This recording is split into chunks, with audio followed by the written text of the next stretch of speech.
वरं वरेण्यं वरदं तु काव्यं संतारयत्यासु च सर्वलोकं संकल्पितार्थप्रदमादिकाव्यं श्रुत्वा च रामस्य पदं प्रयाति श्रुत्वा च रामस्य पदं प्रयाति। श्री राम जय जय राम। श्री राम जय राम। श्री राम जय जय राम। श्री राम जय राम। श्री राम जय जय राम। श्री राम श्री राम जय जय राम। श्री राम श्री राम जय जय राम। श्री राम श्री राम जय जय राम। श्री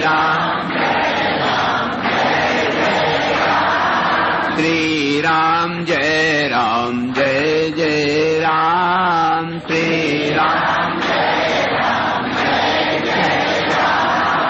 नमो महद्भ्यः ब्राह्मणेभ्यो नमो नमः। परम प्रेमास्पद परमात्म स्वरूप कांतार मध्ये विजने विशिष्टा कन्नीव वाला विललाप सीता। दो झांकी आपके समक्ष आई। एक तो लंकापुरी में राक्षसियों से घिरी हुई त्रस्त अपने प्रियतम के विरह वियोग में विदग्ध हृदया जानकी श्री राम जी के पावन चरणों में ध्यान लगाए हुए, तो मुख में तो भगवान का नाम, हृदय में भगवान की दिव्य रसमयी बाकी छवि। जिस समय वे वहां से मृग के पीछे चले थे, उसी सौंदर्य सार श्री विग्रह का ध्यान श्री किशोरी जी, श्री जानकी जी कर रहे हैं।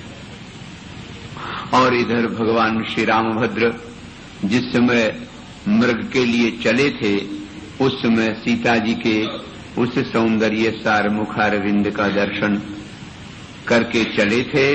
वो छवि उनके समक्ष आती है। इस प्रकार से श्री सीताराम जी का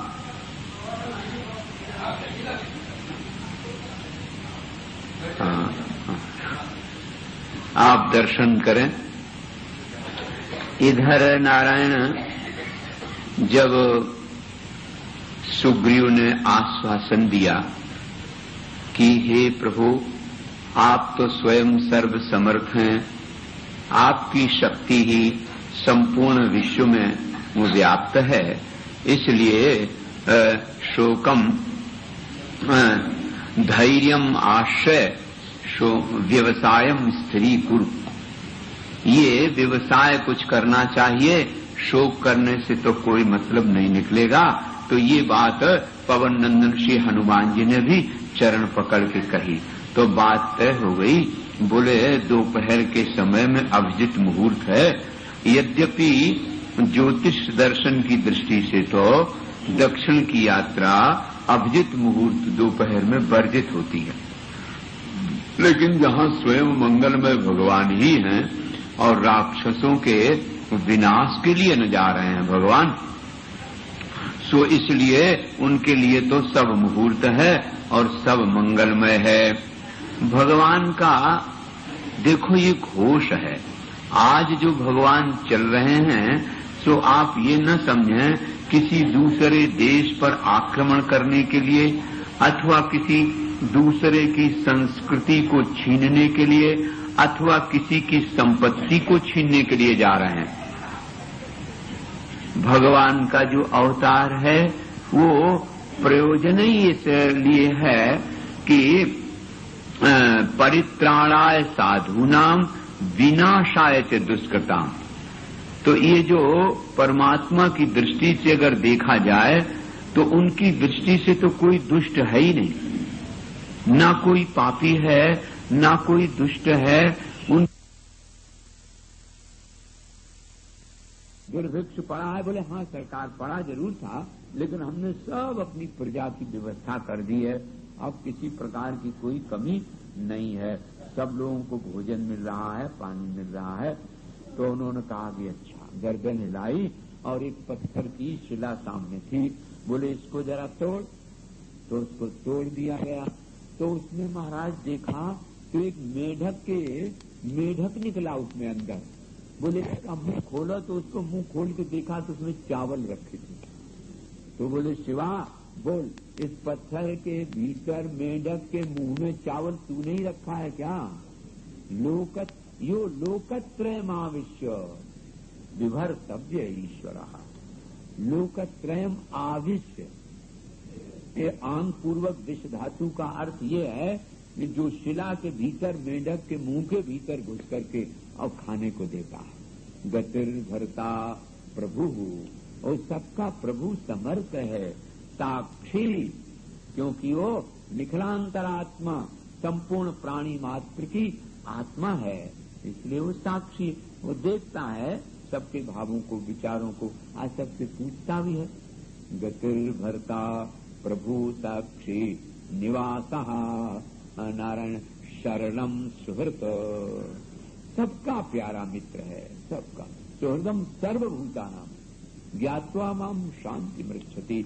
ऐसा परम कृपालु नारायण जी सबका शरण्य है, सबका आश्रय है, सबका दाता है। भगवान में तीन बातें, क्योंकि सच्चिद आनंद स्वरूप है ना। एक तो अभी आपने सुना कि वो गति है, तो कर्म का प्रेरणा स्रोत उचित होकर के होता है। ये अमुक कर्म करो, ये ना करो, तो प्रेरणा देने वाला होता है। जैसे अभी आप बराबर सुन रहे हो, प्रेरणा भी दे रहा है, प्रेरणा का स्रोत है, लेकिन साथ साथ में सत होकर के कार्य का निर्वाहक भी है। और हम लोग तभी घबराते हैं जब ये एक साथ नहीं अन्वय लगाते हैं। भगवान कार्य की प्रेरणा देता है, लेकिन निर्वाह भी तो करता है। ये क्यों भूल गए? भगवान निर्वाह करने वाला भी है, और फिर आनंद तत्व से वो फल का दाता भी है। तो कार्य के लिए प्रेरणा देव है, प्रेरणा का स्रोत है, और कार्य का निर्वाह करे सदरूप से, और फल का दाता है आनंद रूप से।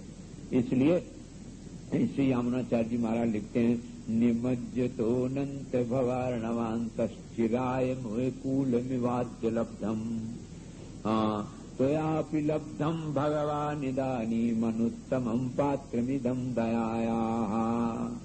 उन्होंने कहा कि प्रभु निमज्जतोऽनंत भवार्णवान्तः, भक्त तो अपनी कृपा कर। वो कहते हैं प्रभु, जैसे आपने कहा था, सुना था कि वो ऋषि कहता है, आपने आकर के सर्वभंग, आपने आकर के हमारे ऊपर कृपा की, तो ये कोई बड़ा भारी एहसान नहीं किया। काहे? बोले निज प्रण राख्यो जनमन चोरा, आपने अपना ही तो प्रण रखा, इसलिए जो पे हम होवेंगे पार, तो करतार हम, करतार तुम काहे के, जो हम अपने पुरुषार्थ से पार होवेंगे। हाँ देखो स्पष्ट कहता है, हम अपने पुरुषार्थ से पार होवेंगे तो इसमें क्या एहसान, तो हम करतार, करतार तुम काहे के। यहाँ कबीर जी ने कहा कि हम इस पार नहीं आएंगे, हम तो उस पार जाएंगे। कहा क्यों? बोले इस पार तो मुक्त होता ही है, यहाँ तो बाण है, उस पार जाएंगे तो ज्यादा ठीक रहेगा, वहाँ विशेषता लगेगी। नारायण सुनिमज्जतोऽनंत भवार्णवान्तः। भक्त कहता है श्री आचार्य प्रवर कि प्रभु बहुत दिनों से हम इस भवसागर में निमज्जन कर रहे थे, उछलते थे बूढ़ते थे, उछलते थे बूढ़ते थे, बहुत दिन बीत गया। आज आपके चरण का आश्रय रूप कूल मिल गया है। तो चरण का आश्रय रूप जो किनारा मिल गया, तो इसमें कोई हमारे लिए बहुत बड़ी बात नहीं हुई, बड़ी बात तो तुम्हारे लिए हुई। भगवान ने पूछा, क्यों भाई? बोले, तुम्हें कृपामय विश्वविद्यालय से डिग्री मिली थी ना, पतित पावन। ये अपना संस्कृत विश्वविद्यालय अथवा हिंदू विश्वविद्यालय या हिंदी विश्वविद्यालय से जो डिग्री मिलती है ना, वो दूसरी डिग्री है। और ये कृपा विश्वविद्यालय है, उसमें भगवान का कृपा विश्वविद्यालय है, उसमें से जितना चाहो उतनी ले लो। तो तुम्हें जो डिग्री मिली है, ये तो हम ही लोगों ने दी है। अच्छा, और तुम्हें कोई पतित मिलता ही नहीं, तो इसका मतलब यही तो होता है, डिग्री छिन जाती या न छिन जाती तो कोई कहता ही नहीं। पतित भाई कोई मिले और फिर तुम उसको तार दो, तब न डिग्री सुरक्षित रहेगी। तो जो तुम्हें पतित पावन मिली थी, जो आज तक आपने बहुत खोज की, भले आप विष्णु सर्वव्यापक हैं, लेकिन मेरा जैसा अधम पतित कभी मिला नहीं होगा। आज मिला तो यापि लब्धम भगवानिदानी अनुत्तमम पात्रमिदम दयाया। कृपा का ऐसा मुझ जैसा अधम पतित आपको नहीं मिला। तो आपने जो अपने चरण का आश्रय दे दिया, उससे तो आप ही की प्रशंसा हुई और आपकी डिग्री भी सुरक्षित रही। हाँ, हम तो इसलिए तो ये है भक्त महाराज। भक्त तो जीवन में सब कुछ प्रभु को अर्पित कर देते हैं। इसलिए 6 प्रकार की शरणागति बताई। बोले, जो प्रभु आपकी इच्छा हो वही हमारी इच्छा। प्रहलाद ने यही तो कहा, प्रहलाद से बार बार कहा कि तुम वरदान मांग लो, वरदान मांग लो। तो प्रभु कहा कि मामा प्रलोभ हयोत्पत्त्या सत्यम कामेशु तैर्वरैहि। ये वरदान मांगने का तो हमारे पिताजी का परिणाम आप देख रहे हो ना, कितने वरदान मांगे थे। तो अब फिर आप वही लोभ में हमें डाल रहे हैं। अगर वरदान ही देना है और आप कहते हो हमारी प्रसन्नता के लिए मांग लो, तो हम यही मांगे कि मांगने की कभी इच्छा न हो। अपनी चाही करन की यदि है तेरी चाह, तो अपनी पूरी करो यही हमारी चाह। मेरी चाही हो वही जो हो तेरी चाह, तेरी अनचाही कभी मत हो मेरी चाह। तुम्हारी अनचाही कभी मेरी चाह न हो। ये देखो, अनुकूल है ये और प्रातिकूल, माने तुम्हारी जो इच्छा हो सो ही हमारी, और जो तुम्हारी इच्छा नहीं सो हमारी कतई इच्छा नहीं। और दृढ़ विश्वास, ऐसा विश्वास प्रभु मेरे रक्षक तुम ही हो, और मुझे विश्वास है कि आपने करुणा करके मेरी रक्षा की है, तो आगे भी करेंगे। तो इसलिए जो कुछ भी साधन साध्य सब आप ही हैं। साधन साध्य रामपद नेहू, भगवान के चरणों में स्नेह हो जाए, यही साधन यही साध्य। तो सब कुछ आप ही हैं। नारायण ना हम करिष्यामि किंचित, मैं कुछ नहीं करता हूँ। तो यही विकृतम, तुम ही ने किया और तुम्हें फल भोग, तुम ही इसके फल के भी लेने वाले हो। इस प्रकार से महाराज भगवान एक गिलहरी के लिए नारायण शरण देते हैं और एक पर्वत के लिए ऐसे प्रसन्न हो जाते हैं। अब पुल बन गया। तो नारायण ये तो आपको याद दिलाए दें, पंडित विद्वान लोग तो सब जानते हैं, आज हमारे कई गुरुजन भी यहाँ विराजमान हैं। और देखो कथा की उदारता की बात कि कई लोगों की ये रहता है भाई हमको एक अच्छी सी जगह मिले, तो जहाँ जिसको जो स्थान मिल गया अपने दरी पे कुर्सी पे जहाँ चाहे तहाँ बैठ गए, कोई अभिमान नहीं, कोई किसी प्रकार का आदर और सम्मान की भूख नहीं है। यही विद्या ददाति विनयम, विनयात याति पात्रता। असल में विद्या तो विनय देती है। विद्या ऊंचा सिर करके शास्त्रार्थ में हराए के पंडितों को अपमानित करने के लिए थोड़ी विद्या होती है। विद्या नारायण ददाति विनयम, विनय देती है। और सुनहि पुराण जतपि सब जानत, हम जानते हैं यहाँ काव्य मूर्ति साक्षात विद्वज्जन गुरुजन विराजमान हैं और वो तो पढ़ाते हैं महाराज ये। तो हम तो एक तोता की तरह हमें लग रहा है कि उनके सुने सुनाए को सुनाए रहे हैं और वो बड़े प्रसन्नता से बड़े प्रेम से सुन रहे हैं। यही एक मर्यादा नारायण की जाती है। सो मैं बता रहा था कि सामवेद में 4 मंत्र आए। सेतु स्तर सुदुस्तरान 4 पुल हैं। बोले ये इन पुलों को पार करके ये जो बीच में विशाल भवसागर है ना, इसको पार करने के लिए पुल होना चाहिए। आप लोग ब्रिज आजकल बोलते होंगे नारायण। तो ये पुल कौन है? बोले सत्येन असत्यम हवा, श्रद्धया अश्रद्धम हवा, अश्रद्धाम हवा। ये सामवेद की बोली है। हमको बोलना सामवेद नहीं आता है, इसलिए साफ साफ बताए दे रहे हैं भाई। इसका अर्थ उसके यहाँ ये हवा शब्द का प्रयोग होता है, माने श्रद्धा के द्वारा अश्रद्धा को पार कर जाओ, निवृत्त कर दो, और सत्य के द्वारा असत्य को निवृत्त कर दो नारायण। और अक्रोधेन क्रोधम, और क्षमा के द्वारा क्रोध पर विजय प्राप्त कर लो, और उदारता के द्वारा लोभ पर विजय प्राप्त कर लो। तो ये 4 बातें तो यहाँ राम जी के सामने आई हैं। इनको उस असत्य पर विजय और अधर्म पर विजय और क्रोध और लोभ पर विजय प्राप्त करनी है नारायण। तो इस प्रकार से ये पुल बनाए गए। तो ये पुल बना तो कितने बने? 7। आप कहेंगे अभी तक तो एक ही पुल आया, 7 कहाँ से आ गए? तो पुल माने जो बीच में दरार होती है ना, उसको एक कर दे। जैसे ऋषियों के बारे में आपको मालूम है ना, वशिष्ठ जी और विश्वामित्र में ही भगवान इतना घोर विरोध था। यही वाल्मीकि में बालकांड में 15 अध्याय के लगभग वर्णन किया गया है। 100 बेटा मर गए विश्वामित्र के, और वशिष्ठ के भी मर गए, और बड़ा घोर विरोध। लेकिन धन्य श्री राम ने ऐसा पुल बांधा कि जब विश्वामित्र जी को नहीं दे रहे थे दशरथ जी राम को, तब वशिष्ठ जी ने आके रिकमेंडेड किया कि नहीं नहीं भाई जरूर दो, ये तो बड़े भारी विद्वान हैं। तो अब ऐसे ही सोच लो, ये पुल बन गया ना ऋषियों का। तो ऋषियों का और महाराज जाति का बड़ा भारी घोर विरोध था।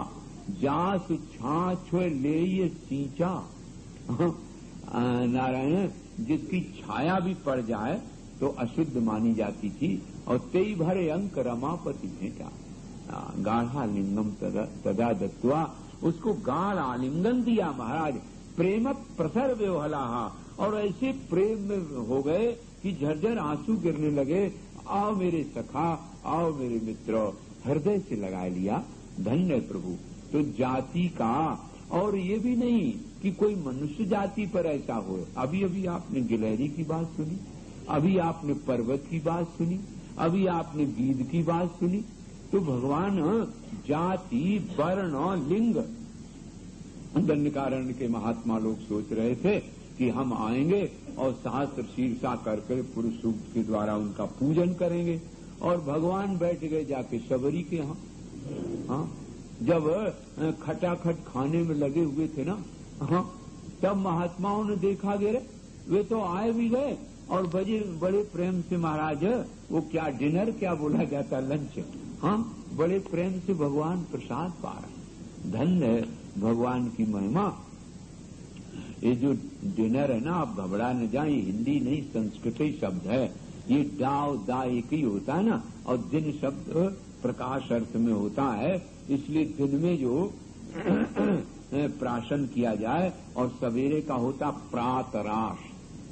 प्रातराश माने प्रातः जो अश्नाति, प्रातः यत अश्नाति अन्नम प्रातराश। और नाश्ता, ना शीतम ना चाशितम, थोड़ा खाया भी नहीं, पेट भी नहीं भरा, और पूरा भी नहीं हुआ, अधूरा भी नहीं हुआ, उसको कहते नाश्ता। इसलिए जो अधूरा एक तरह का थोड़ा बहुत ले लिया, बोले जलपान कर लिया, तो उसको वैसे बोलते हैं। हमारे शब्द तो सब संस्कृत के ही हैं नारायण। वो असल में घूमने फिरने परिक्रमा करने गए विदेश में ना, तब कुछ कुछ जैसे आदमी बदल जाता है लौट के आने पर, ऐसे थोड़े थोड़े शब्द भी बदल जाते हैं। सो नारायण में बता रहा था, देखो मैं सबरी के यहाँ पहुंच गए प्रभु, और बड़े द्वारकाधीश जब बने थे एक बार, तो रुक्मिणी ने बड़ा सुंदर प्रसाद रखा और कहा कि प्रभु ठीक है ना? बोले हाँ हाँ ठीक। अरे क्यों? बोले हमारे 2 पूर्ण अवतार हुए, एक राम का और एक ये कृष्ण का, लेकिन जिंदगी भर में दोनों जन्मों में एक बार भोजन प्रेम से और स्वाद पूर्वक पेट भर के मिला। अरे पहुनाई मेरी भई केवल 2 ही बेर, एक विदुर घर साग के और दूजी सबरी बेर। तो भगवान भला बताओ, जाति वर्ण लिंग नारायण संप्रदाय मजहब और देश भारत और लंका और नर और बानर मानव और दानव, कैसा सुंदर पुल बांधा कि दरारें ही समाप्त कर दी महाराज। अब रही बात, जो वैष्णव लोग तुलसी की कंठी डालें, वो महाराज बड़ी घृणा करते थे। पूज्यपाद धर्म सम्राट स्वामी करपात्री जी महाराज एक बार बता रहे थे कि मैं पूरी अयोध्या में पहले बार गया तो किसी ने भिक्षा नहीं दी। वो हमारा कमंडल देख के चौंके, बोले मुर्दा की खोपड़ी लिए जा रहा है। तो कोई ने न बैठाया न भिक्षा दी। तो मैं अयोध्या छोड़ के एक पास में गांव में गया, तो वहां के एक पंडित जी थे, पहले से परिचित थे, तो उनके यहाँ गए तब भिक्षा मिली। जब 2 मील पैदल चल के गए तब भिक्षा मिली। एक दिन वो था। और अब तो भगवान राम ने ऐसा पुल बांध दिया कि सब शैव वैष्णव और वैष्णव सब शैव कह दिया। विष्णुर हृदय शिवा, शिवस्य हृदय विष्णु और विष्णुर हृदय शिवा। भगवान विष्णु के हृदय में, अथवा कर्ता भी कर सकते हो, भगवान शिव का हृदय विष्णु और विष्णु का हृदय शिव है। उभयो प्रकृति रेखा प्रत्यय मात्र भिन्नवद भाति, इसलिए उनमें भेद नहीं होता है। सो देखिए ये संप्रदाय भेद कट गया, ये पुल बन गया। भगवान शंकर की वहां स्थापना की गई महाराज। एक रामायण में तो आया कि ये हुआ कि इसकी स्थापना करने के लिए तो कोई विद्वान चाहिए ना, सो रावण को ही बुला लिया गया। विभीषण ने संकेत किया, सो जानकी जी को लेके आया पुष्पकयान से, और बहुत अच्छे ढंग से सांगोपांग स्थापना की। फिर भगवान ने कहा कि हे ब्राह्मण देवता, अब दक्षिणा कुछ बता दो। तो बोले पहले दक्षिणा ले लें कि आशीर्वाद दे दें। तो भगवान ने कहा जैसा भाई विधान हो, विधि विधान। तो बोले लो, दक्षिणा में तो हम ये लेते हैं कि कितना हमें कोई समझावे, हम माने न किसी की, और प्रभु आपके बाण के द्वारा हमें आपका धाम वंश सहित परिवार सहित मिले, और आशीर्वाद ये दे रहे हैं तुम्हारी विजय हो राम, विजय हो है। तो ये आशीर्वाद और दक्षिणा एक ही बात है, लेकिन इस पर लोग, बहुत पंडित लोग टिप्पणी करते हैं कि कहाँ लिखा है, कौन कथा है, कैसी। तो ये तो बात भाव की होनी चाहिए, और कहीं लिखी हो तो बहुत अच्छी बात है, आप लोग ढूंढ लें अपनी इस प्रकार से। हाँ बोलते तो हैं, हमारे व्यास जी बता रहे हैं कृतिवास रामायण में। तो कहने का अर्थ एक ही है कि क्या विरोध, कहीं से बढ़िया बात मिले भगवान। और वो जब जानकी जी आ गई तो जैसे वो लाया था वैसे ही वापस जानकी जी गई। राम जी ने ये नहीं कि चलो अब आ गई तो यहीं आक्रमण कर दें, कहा ना, छत्री का देखो धर्म। अरे आपने सुना था कि जब खर का गदा गिर गया तो भगवान ने बाण अपना साध लिया। बोले फिर गदा अपनी हाथ में ले लो, मैं निहत्थे पर नहीं मारता हूं। रावण को भी ऐसे आगे किया। तो भगवान में जितने शरण्य के गुण होना चाहिए, सब भगवान में शरण्य के गुण हैं।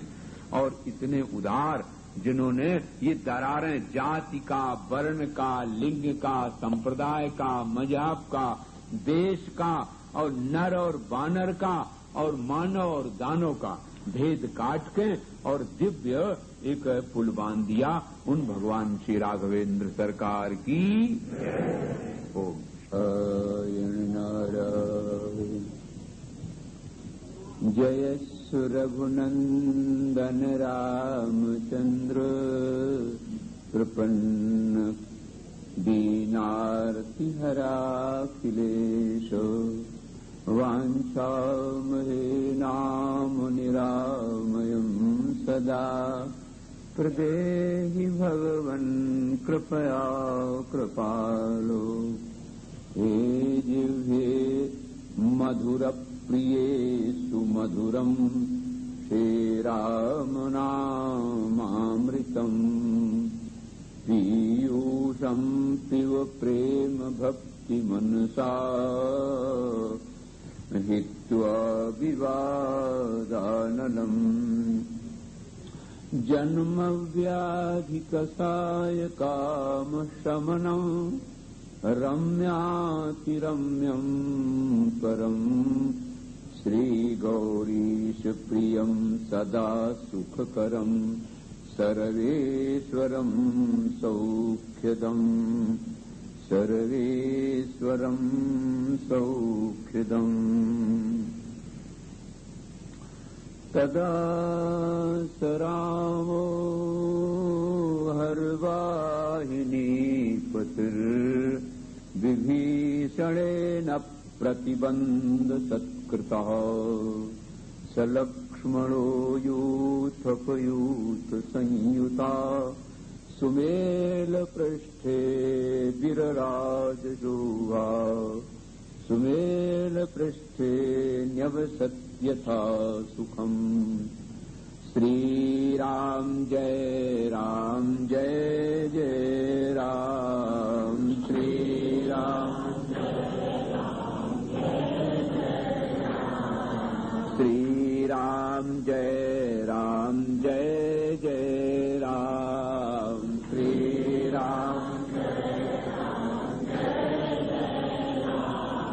श्रीराम जय राम श्रीराम जय राम श्रीराम जय राम श्रीराम श्रीराम जय राम जय राम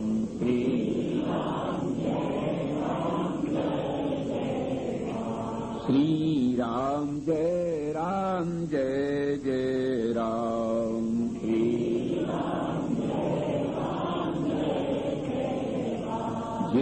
रामेश्वर दर्शन करहीं जय राम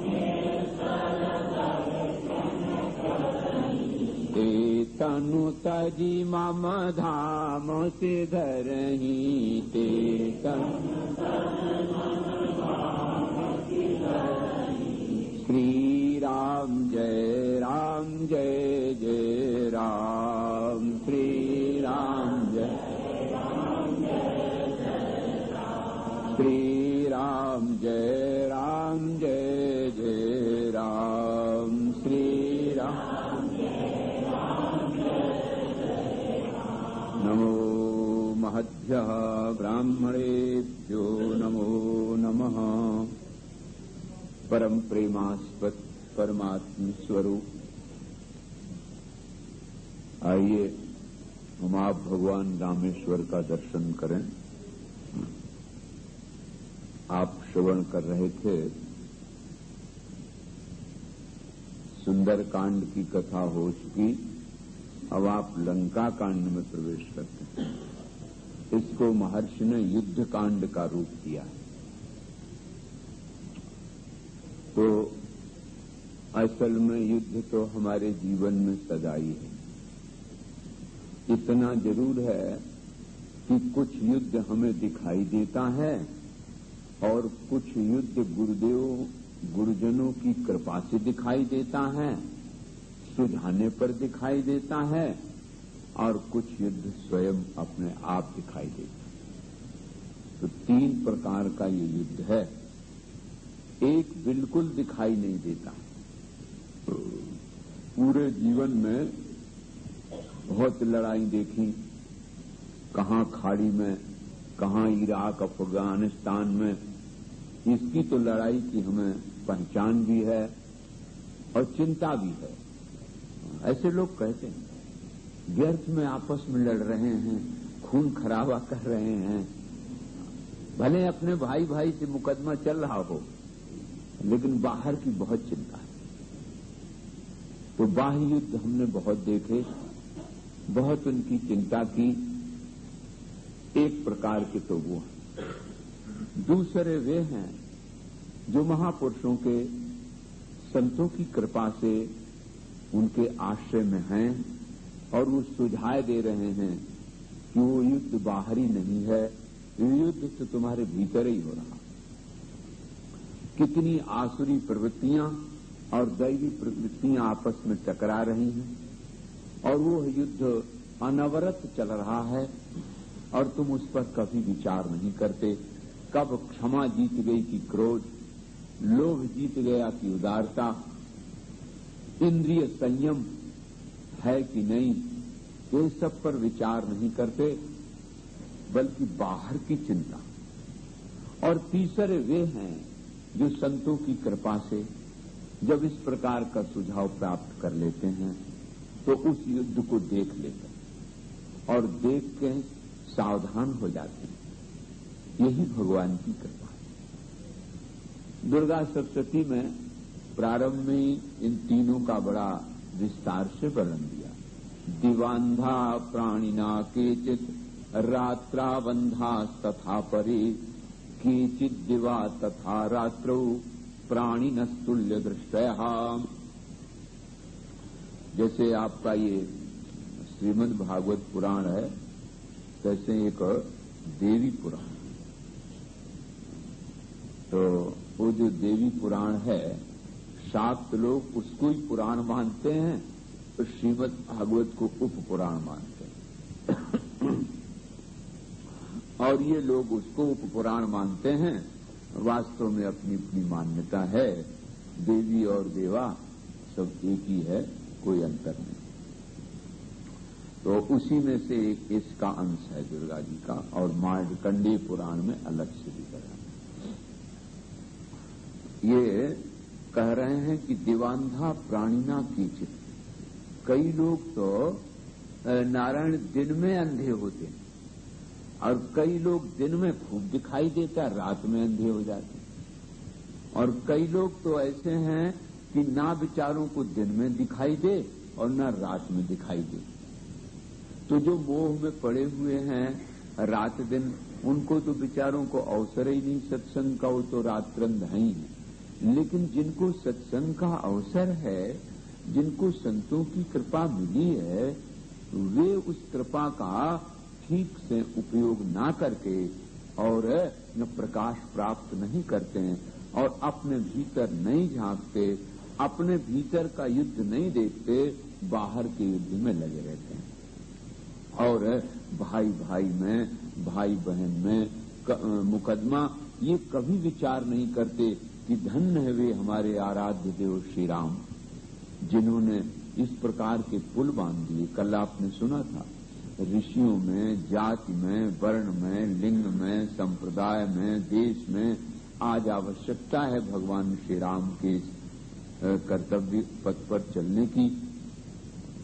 जहां देश में भी दुर्दशा और प्रांत में भी कहीं भाषावाद, कहीं जातिवाद, देखो इनकी कैसी कृपा कि भगवान ने सब वाद को काट दिया। हित्वा विवादा नलम, ये आपने मंगलाचरण में सुना। विवाद की जो अग्नि थी ना, सब समाप्त हो गई। ऋषियों की, जाति की बड़ा संघर्ष था, लिंग का बड़ा संघर्ष था। स्त्रियों को कोई अधिकार नहीं और वो कथा में नहीं जा सकती, मंदिर में नहीं जा सकती। और इतना ज्वर था महाराज शैव और वैष्णवों में कि अगर रुद्राक्ष माला गले में लेकर के कोई राम मंदिर में चला जाए ना, तो बिना पिटे न लौटे। अब देखो भगवान श्री राम ने इन सब विवादों को काट दिया। पूज पार्थिव नायो माथा, भगवान ने भगवान ने भगवान की स्थापना की और उनको नमन किया। तो पंडित लोग कहते हैं कि तो वो कौन देवता किसके हैं, रामेश्वर शब्द का क्या अर्थ है? तो संस्कृत भाषा में तो बड़ी गुंजाइश होती है ना, जैसा चाहो वैसे ही अर्थ निकाल लो। तो राम जी ने कहा इसमें क्या पूछने की बात, रामस्य ईश्वरः रामेश्वरः, ये तो तत्पुरुष समास षष्ठी होगा सीधा। भगवान श्री राम के जो ईश्वर हैं, इष्ट देव हैं, इच्छित फल बिन शिव अपराधे, तो इसलिए हम जब पहले काम करने जा रहे हैं, युद्ध करने जा रहे हैं, तो मंगलाचरण में हम अपने इष्ट देव का स्मरण करते हैं। आप लोगों को भी याद रखना चाहिए, कहीं चलो तो 4 बार नारायण बोलो, अपने इष्ट देव का स्मरण करो। भगवान आक्रमण करने नहीं जा रहे हैं, भगवान अपनी सत्य की स्थापना और रजोगुण तमोगुण को निवृत्त करके सात्विक वृत्ति विभीषण को राज्याभिषेक देने जा रहे हैं। तो इसलिए हम भी अपने अंतःकरण में राजस और तामस को समाप्त करके सात्विक वृत्ति की स्थापना के लिए चलें, तो मंगलाचरण करें। मंगलाचरण मन होता मगि गतौ और चर गति भक्षणयो, जो आगे हमारा कदम बढ़ने जा रहा है ना, मगि गतौ, वो कैसा बढ़े उसको हमने देख लिया कि नहीं। हमारा अगला कदम अशास्त्रीय है कि शास्त्रीय है, सत्य पे है कि असत्य पे है, धर्म पर है कि अधर्म पर है, ये विचार करते हैं। तो विचार करने से क्या करते हैं कि जैसे ही अगला कदम धरते हैं तैसे अपने इष्ट देव का स्मरण करते हैं। इसी का नाम है मंगलाचरण। तो मंगलाचरण में भगवान की स्थापना की, रामस्य ईश्वरः षष्ठी तत्पुरुष। तो फिर भगवान शंकर के पास गए लोग, बोले प्रभु ये जो स्थापना की है ये किसकी है, इसका देवता कौन है? अब तो हमें बड़ी प्रसन्नता हुई। राम ने कहा है कि हमारे तो देवता इष्ट देव भगवान शंकर हैं। शंकर जी ने कहा कि तुम समझे ही नहीं, राम एव ईश्वरायस्य, बहुब्री है, राम ही हैं ईश्वर जिनके। ऐसे रामेश्वर हैं। सो महात्मा लोगों ने कहा कि भैया तुम तो अपना निपट लिया, अब हम कैसा झंझट में पड़े, हमें तो युक्ति बताओ। बोले रामश्चासो ईश्वरा रामेश्वरा, राम भी ईश्वर और शिव भी ईश्वर। असल में विष्णु शिवस्य हृदयम विष्णु, विष्णोर हृदयम शिवः, विष्णु रुद्रांतरम यच्च यो ब्रूते मूढ़धीस्तु सा। वो तो मूर्ख है। उभयो प्रकृति रेखा प्रत्यय मात्रेण भिन्न वदभाति, दोनों में प्रकृति एक है, दोनों एक हैं, एक दूसरे के हृदय हैं।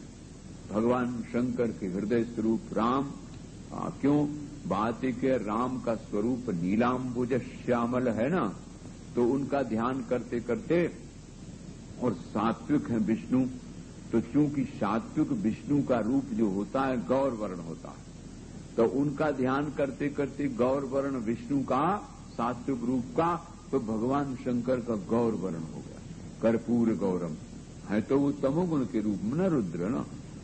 और भगवान श्री राघवेंद्र नीलांबुज श्यामल क्यों हो गए? बोले वो तमोगुण रुद्र रूप का ध्यान करते करते सुनीले हो गए।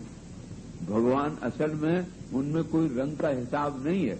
भगवान शंकर तमोगुण रूप माने गए, रुद्र संहारक है ना, तो उनका ध्यान किया राम ने, तो वो हो गए नीले।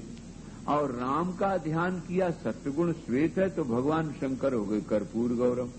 वस्तुतः एक दूसरे के ध्यान की महिमा है। बोले मणिर यथा विभागे न नील पीताद तथा रूप भेद मवापनोति ध्यान भेदा तथाच्युतः।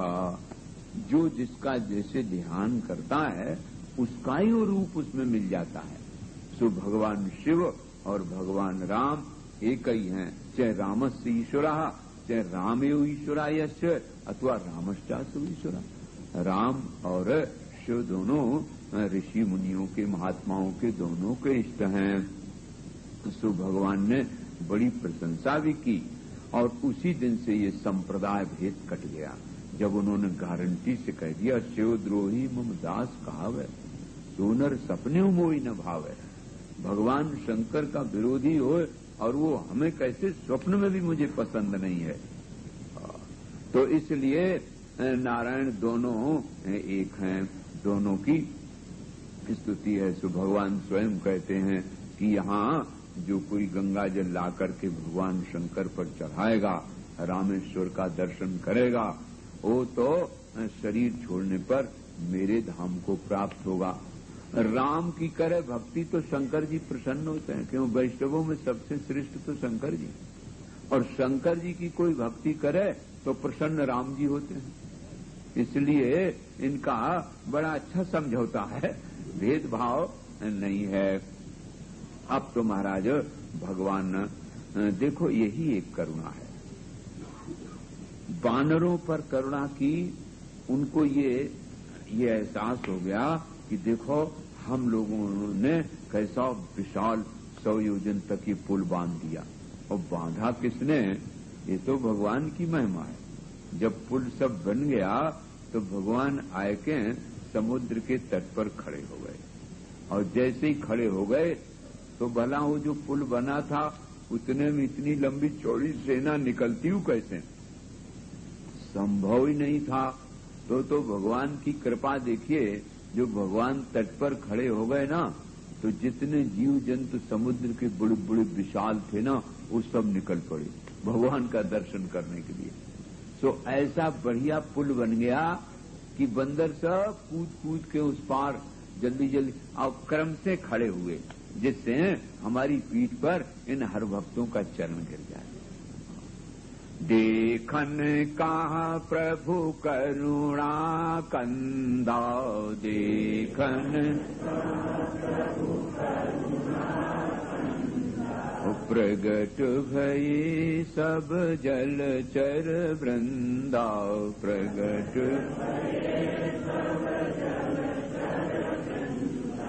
सब उनकी पीठ पर चढ़ करके निकल गए। भाई भला निकलने में क्या है, जिनका प्राण प्रयाण समय यस नाम सकृत स्मरण।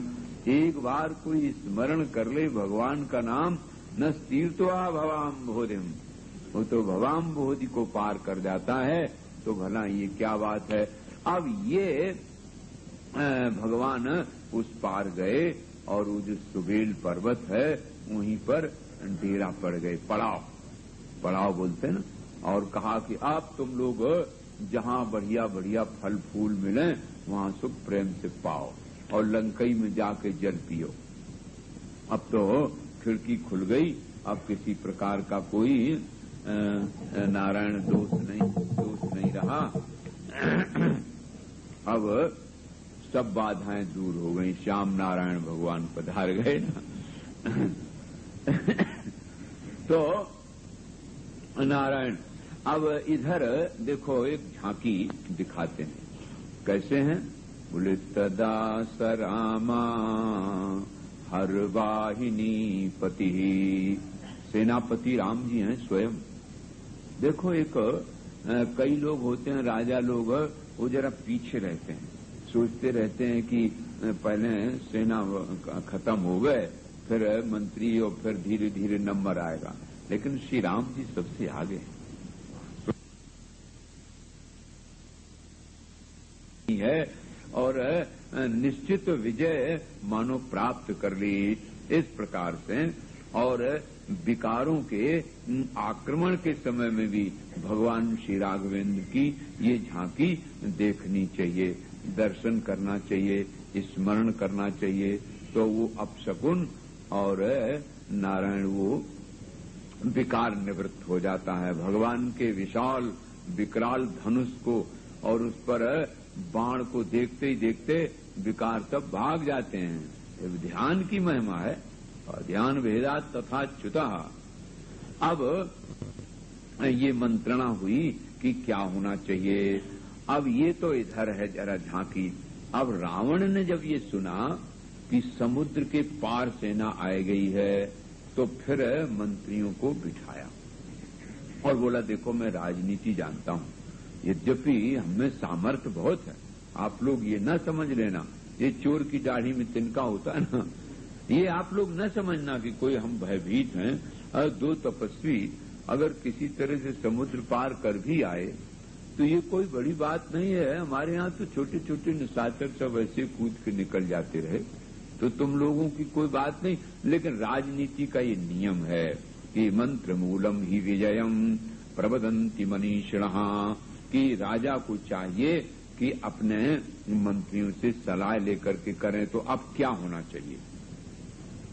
तो पहले तो बहुत डींग हाकी राक्षसों ने, और फिर कहा महाराज युद्धपति बना करके चारों दरवाजों में सैनिक की नियुक्ति होनी चाहिए और अपने अपने दरवाजे पर सतर्क रहें, और अगर आपका आदेश हुए तो हम इसी समय आक्रमण भी कर सकते हैं, कोई बड़ी बात नहीं है।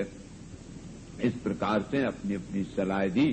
सो महाराज उस सलाह में देखो हर जगह भगवान के कुछ एजेंट भी होते हैं, लेकिन उनकी बात माने न माने। परिवार में भी, आप सबके परिवार में भी कोई न कोई ऐसा जरूर होता है, ये प्रायः देखा गया है कि उसकी बात ना मानते हैं लोग तो धोखा खाते हैं। देखो हिरण्यकश्यप के यहाँ प्रहलाद थे, इनके यहाँ माल्यवान हैं, और एक और उनका मंत्री है, और इधर विभीषण भी हैं। तो ये सब भगवान के एजेंट रूप में हैं, लेकिन अब ना माने बुद्धि की बात तो क्या। तो जब इस प्रकार की चर्चा और सैनिक नियुक्ति वगैरह हो गई तो फिर वो गया भवन में, राजभवन में। तो मंदोदरी यद्यपि मैराज कन्या थी, लेकिन फिर भी वो नीति कुशल थी और उसको ये बातें याद थी कि देखो एक वानर आया और इतना बड़ा उपद्रव कर गया। तो उसने पति के चरणों में प्रणाम करके उनको समझाना चाहा, लेकिन समझने वाला यदि ना समझना चाहे तो कोई दुनिया में उसको समझा नहीं सकता। सुनने वाला अगर ना सुनना चाहे तो उसे कौन सुनाएगा? ये बात हमेशा के नियम की है। और देखो कितना स्पष्ट दृष्टांत है कि घनघोर युद्ध है, और घनघोर युद्ध के बीच में भगवान श्याम सुंदर श्री कृष्ण ने दिव्य गीता का श्रवण कराया और अर्जुन ने कर लिया, और कर ही नहीं लिया बल्कि फलश्रुति हो गई। उन्होंने कहा नष्टो मोहा स्मृतिर्लब्धा तुत्प्रसादान मयाच्युत, आपकी कृपा से हमारा तो मोह नष्ट हो गया। और धृतराष्ट्र ने भी सुना, मानस में आपने सुना होगा कि भगवान शंकर के साथ ही सती जी भी कथा सुनने गई। तो शंकर जी ने सुन ली और सती जी ने नहीं सुन पाई। तो कान खुले हुए और कोई आए के बैठ जाए तो जरूरी थोड़ी कि सुन ही रहता। इसलिए बार बार वेदों में लिखा है दत्तावधाना भवन्तु, सावधान हो सावधान हो, इस प्रकार की नारायण बात। तो अब इस प्रकार से सैनिकों की नियुक्ति हो गई और इधर उसने किसी की बात सुनी धुनी नहीं, और बस फिर दरबार में आया और बोले कि अब ये बताइए क्या स्थिति है, सुख आए कि नहीं सुख सारण। सो महाराज तब तक सुख सारण को याद किया गया, सो उपस्थित हो गए। उन्होंने सब वो लीला देखी कि भगवान श्री राम कैसे समुद्र पार हुए और कैसे उनके सेनाओं की कौन युद्धपथ कहाँ नियुक्त हुआ और कैसे गर्ज तर्ज रहे हैं महाराज, संख्या का तो कोई गणना ही नहीं कर सकता। सो रावण को बड़े विस्तार से कई अध्याय में महाराज वाल्मीकि जी ने बताया है कि देखो महाराज एक एक युद्धपति उनके यहाँ ऐसा है कि आपकी सारी लंका को समुद्र में डुबो सकता है। हाँ, हनुमान जी जो आए थे जिन्होंने लंका जलाई, उनके नारायण पिताजी भी वहाँ केसरी हैं, बड़े वीर हैं महाराज, उनकी तो कोई गणना ही नहीं कर सकता। और मयंद हैं, तुविद हैं, नल हैं, नील हैं, सुषेण वैद्य उसमें हैं। तो इस प्रकार से बहुत नारायण वीर हैं और सब भगवान राम स्वयं सेनापति हैं और वो सबसे आगे हैं। तो उनकी आज्ञा बिना वहां कुछ नहीं होता। बड़ा अनुशासन है। फिर मिलिट्री का अनुशासन तो भाई मशहूर ही होता है। बहुत अनुशासन।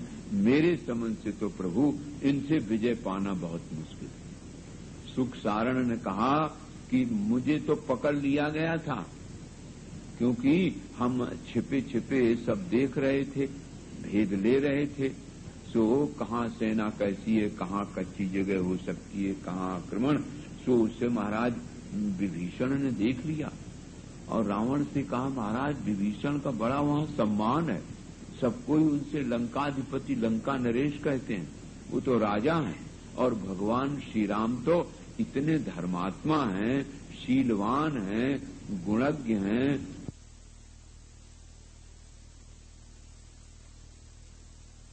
लेकिन फिर भी वो महाराज विभीषण से महाराज विभीषण कहते हैं, बड़ा सम्मान है।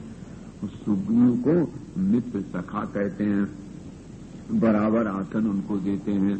और उनके जो भैया लक्ष्मण हैं, उनका तो देखते ही देखते लगता है कि सारी लंका जनों जलाए देंगे। सो बड़ा शक्ति है उनकी। मेरे समझ से या तो उनसे संधि कर ली जाए, और नहीं तो प्रभु मैथिली जी को उनको निवेदन करके, और यदि वो ना माने तब फिर बाद में युद्ध की चर्चा करनी ठीक है। उनसे पार पाना बहुत मुश्किल है। इतना विशाल समुद्र बात की बात में बन गया, खेल खेल में। और फिर ये सब सेना यहाँ आ गई है और बार बार कहते प्रभु आज्ञा दीजिए, आज्ञा दीजिए, आज्ञा दीजिए। तो राम जी कह रहे हैं कि नहीं, युद्ध अंतिम शस्त्र होता है। जब किसी प्रकार से बाघ युद्ध नारायण होने के पहले ही ये बात सोच लेना चाहिए। तो क्यों राक्षसों का संहार हो, धन का अपव्यय हो, क्योंकि राजा तो अब विभीषण हो गए ना। तो अब लंका की जो संपत्ति नष्ट होगी सो हमारी तो नष्ट होगी, क्योंकि विभीषण हमारे मित्र हैं, राजा हैं। इस प्रकार से महाराज बड़ा तो विभीषण का सम्मान है और बड़ा नीति कुशल श्री राम जी हैं। तो राक्षसों के कुल का नाश न हो, संपत्ति भी क्षय न हो, और जो यहाँ सज धज बना हुआ ज्यों का त्यों बना रहा है, इस विचार से वो बार बार ये कहते हैं कि भाई बच जाए तो बची जाए, युद्ध बच जाए तो बची जाए। तो मेरे समझ से अब आप ऐसा ही करिए, रामाय निवेद्य देवीम, देवी सीता को राम जी के चरणों में निवेदन कर दो। और फिर अगर वो मान जाए, प्राप्त शिष्य नरेंद्र, अगर वो राजा है ना, वो भी तो राजा हैं, तो अगर वो स्वीकार कर लेते हैं तो झगड़ा भी नहीं, प्रभु आप अपना राज्य करें। उन्होंने कोई अपराध तो किया नहीं है, बल्कि अपराध तो राजन इधर ही से हुआ है। इसलिए मेरे समझ से ये बात ठीक है। और अगर ना माने तो ततस्तमुत्सादय हेम पुंखई महेंद्र वज्र प्रथमई सरोहई, तो फिर जो इंद्र के वज्र के समान आपके पास विशाल बाण है ना, इन बाणों के द्वारा युद्ध होए, फिर जो होए सो होए। लेकिन पहले नीति शास्त्र के अनुसार विचार कर लेना चाहिए, जैसे श्री राम जी विचार कर रहे हैं, आपको भी तो विचार करना चाहिए। तो महाराज वहीं बैठे थे, उनके माता में माल्यवान जी वो खड़े हो गए। उन्होंने कहा बहुत ठीक, बहुत उचित समय पर देश और काल और परिस्थिति और शत्रु के बला और बल पर विचार करके इन्होंने कहा है, इसलिए इसको जरूर स्वीकार कर लो। और ये मंत्रियों में सबसे वृद्ध भी हैं, अनुभवी भी हैं माल्यवान जी, इनकी बड़ी वहां पूछ है और बड़ा सम्मान है। उसको कहा कि देखो नीति के अनुसार यही कहा जाता है, मान लो आप हरण कर लाए उस समय तो कर लाए, कोई बात नहीं। देखो आपके भाई कुंभकर्ण ने भी यही कहा था कि जो मैं इसके पहले विचार करना चाहिए था, तो तुमने पहले तो विचार किया नहीं और हरण करके ले आए। अब जब उनकी सेना यहाँ तक आ गई तब आप ये विचार कर रहे हो। तो अब सर्वसम्मत से यही बात है कि सीता जी को दे दिया जाए। सु महाराज रावण जैसे आग पे पांव पड़ जाए ना वो तो बहुत नाराज हुआ और सुख सारण को तो इतना फटकारा, बोले निकल जा मेरे दरबार से, अब तू कभी सूरत मत दिखाना, यहां से चला जाए। राक्षस होकर के कायरता की बातें सिखा रहा है और हमारे सेनानियों का, सैनिकों का मनोबल गिरा रहा है। और कहा कि तुम तो मालवान से कि तुम तो बूढ़े हो, अगर कहीं बूढ़े न होते तो अभी तक तुम्हारे 100 टुकड़े कर दिए जाते। इसलिए वृद्ध होने पर हम राजनीति जानते हैं और धर्मशास्त्र के हम ज्ञाता हैं। वृद्ध, शिशु, नारी और ब्राह्मण, गाय, इनकी हत्या नहीं करनी चाहिए। इस धर्मशास्त्र के नियमानुसार हमने तुम्हें छोड़ा है, इसलिए अब जाके एकांत कहीं बैठ जाओ, अब कभी मुझे उपदेश मत देना। हाँ भाई, परांत काले ही गतायुषा नरा न गृणंति सुहृद वीरीरतम। सुहृदयनु की जो बात है वो कोई सुनता कब है। अब तो वो बहुत नाराज हुआ महाराज, सुख सारण को झट फटकार कर निकाल दिया गया और मालवान ने भी सोच लिया कि अब इनकी बुद्धि ऐसी भगवान ने कर दी है, राक्षस कुल का संहार और पृथ्वी का भार अब निवृत्त होना चाहता है। सो भगवान स्वयं नारायण कृपा पूर्वक यहाँ आए हैं, तो उनकी जैसी लीला हो वही होगा, अब हमको इससे कुछ कहना नहीं है। सो तो चले गए महाराज। और इधर इसने किया, भीतर से तो इसको था ही, क्योंकि वहां हर हर जय श्री राम, हर हर जय श्री राम होने लगा महाराज। तो वो बांदर लोग कूद कूद के और चालिकाओं पे चढ़ने लगे और गिराने लगे जोर जोर से जय श्री राम कह के। राक्षस जहां कहीं मिल जाए एक मुष्टिक मारे, तमाम हो समुद्र में फेंक दें, और कोई दांत से काटें, कोई कुछ। राक्षसों का संहार। और लंका की ऊपर कंगूरे सब चारों दरवाजों के थे, तो बंदर ऊपर कूद के चढ़ जाएं और उसको फिसाए के फिरने लगे। तो ये सब देख करके रावण भीतर से तो समझ ही गया और जानता भी था। जानामि सीताम जनक प्रसूताम, जानामि रामम मधुसूदनं च, बधं च जानामि निजं दशास्य, तथापि सीताम न समर्पयामि। सीता को तो हम समर्पित नहीं कर सकते, ये नारायण उसने निश्चय कर रखा था। सो बहुत सोच विचार के एक विद्युत जिह्व नाम का राक्षस है, तो माया भी बहुत है, वो बहुत प्रकार की माया रच लेता है महाराज, नाना प्रकार के रूप धर ले, नाना प्रकार की माया कर ले। वह नारायण इस प्रकार से उसको बुलाया और उससे कहा कि देखो, जो अपने असली मित्र होते हैं मौके पे वही काम देते हैं, और तो सब कायर की तरह कोई हमें समझा रहा है उल्टा, भला हम त्रिभुवन विजयी, हमको कोई क्या समझाएगा, हम संपूर्ण धर्मशास्त्र के ज्ञाता हैं। ये बात मैं इसलिए सुना रहा हूं कि यही आसुरी वृत्ति है जीवन में। जब ये बात आने लगे कि हम खुद सब जानते हैं, तो समझो कि रावण पना आ गया। तो रावण तो आप लोग पुतला जला देते हैं, लेकिन भीतर का रावण नहीं जल पाता है। ये आसुरी वृत्ति है कि मैं सब जानता हूं, यस्या मतम तस्य मतम, मतम यस्य न वेदसा। इसलिए ये रावण की भाषा महर्षि जी जानबूझ के ये प्रयोग करते हैं कि जिससे साधक जनों के लिए पवित्र हृदय में दिव्य जो भगवान का प्रेम है वो रहे और आसुरी वृत्तियां ना आवें। सो बोले ऐसे मौके पर मित्र लोग काम देते हैं। देखो आपको पता है ना, हमारा कितना असली मित्र था मारीच, उसने अपनी प्राणों की आहुति दे दी मेरे काम सिद्ध करने के लिए, लेकिन मित्र काम तो सिद्ध हो गया। सीता जी तो अशोक वाटिका में आ गई, लेकिन मुझे रात दिन चैन नहीं आती है, क्योंकि जब तक सीता मेरी शैया पर न आ जाए तब तक आने का प्रयोजन ही क्या सिद्ध हुआ। तो मैं बहुत ही कामासक्त हूँ, और उसने 1 वर्ष का जो वचन दिया है उसको अब हम धैर्य नहीं रख सकते। अब तुम कोई ऐसा उपाय करो, और स्पर्श हम इसलिए नहीं कर सकते अनिच्छा से कि हमें माम संकुपितः वेधा वाक्यमिदमुवाच, हमसे ब्रह्मा जी ने कह दिया है कि अद्य प्रभृतियामन्याम नारीम बलात् गमिष्यसि तदा ते शतधा मूर्धा फक्ष्यति न संशयः। अगर आज से, क्योंकि पुंज का स्थलाप्सरा को स्पर्श कर लिया था ना, वो उनका शाप है, इसलिए हम कर नहीं सकते। कोई ऐसा उपाय सोचो जो सीता ये समझ जाए कि राम जी समाप्त हो गए। वो बड़ा मायावी था। उसने कहा, प्रभु आपने बेकार इतना झगड़ा पहले ही हमसे कह देना चाहिए था, ये तो बड़ी साधारण बात है। फिर बोले, देखो मैं अभी तमाशा करता हूं। ऐसा है, उसने महाराज चुटकी बजाई, हाथ बजाया तो राम जी का सिर आ गया। माया में तो हो सकती होती, बिल्कुल राम जी का जैसा सिर तो एक थाली में रख लिया गया। नारायण उसमें थोड़ा थोड़ा रक्त निकल रहा है और रजोध्वस्त, और उसमें धूल भी लगी है।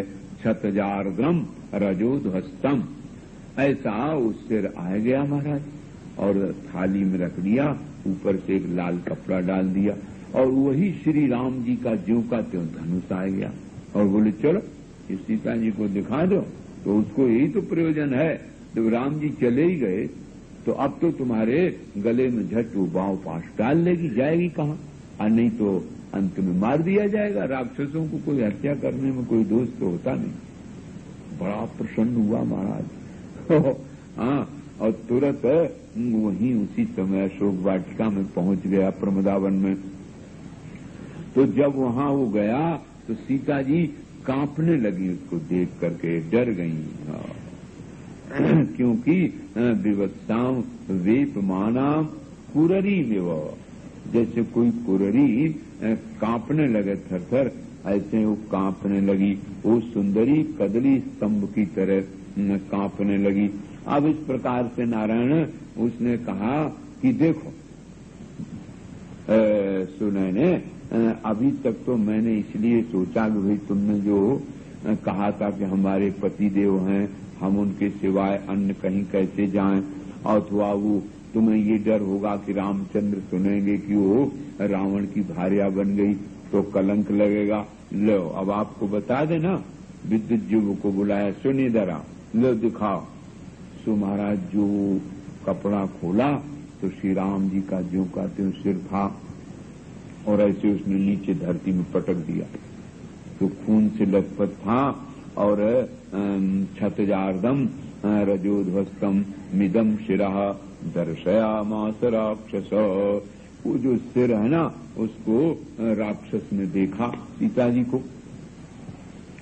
अब वो जब देखा और कह भी दिया कि देखो तुम्हें पता नहीं, अयम ते भरता हतो हतस्त सैन्यो मम सेनया यथा।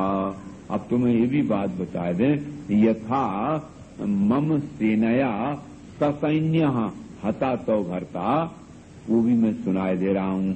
ऐसा है, हमारे यहाँ बड़े बड़े वीर लोग हैं, जो एक प्रहस्त है, तो उसने अकेले ही चढ़ाई कर दी। रात्रि का समय था, घनघोर रात्रि अंधियारी, और उस रात्रि के समय में जैसे ही आक्रमण किया तो सब सो रहे थे।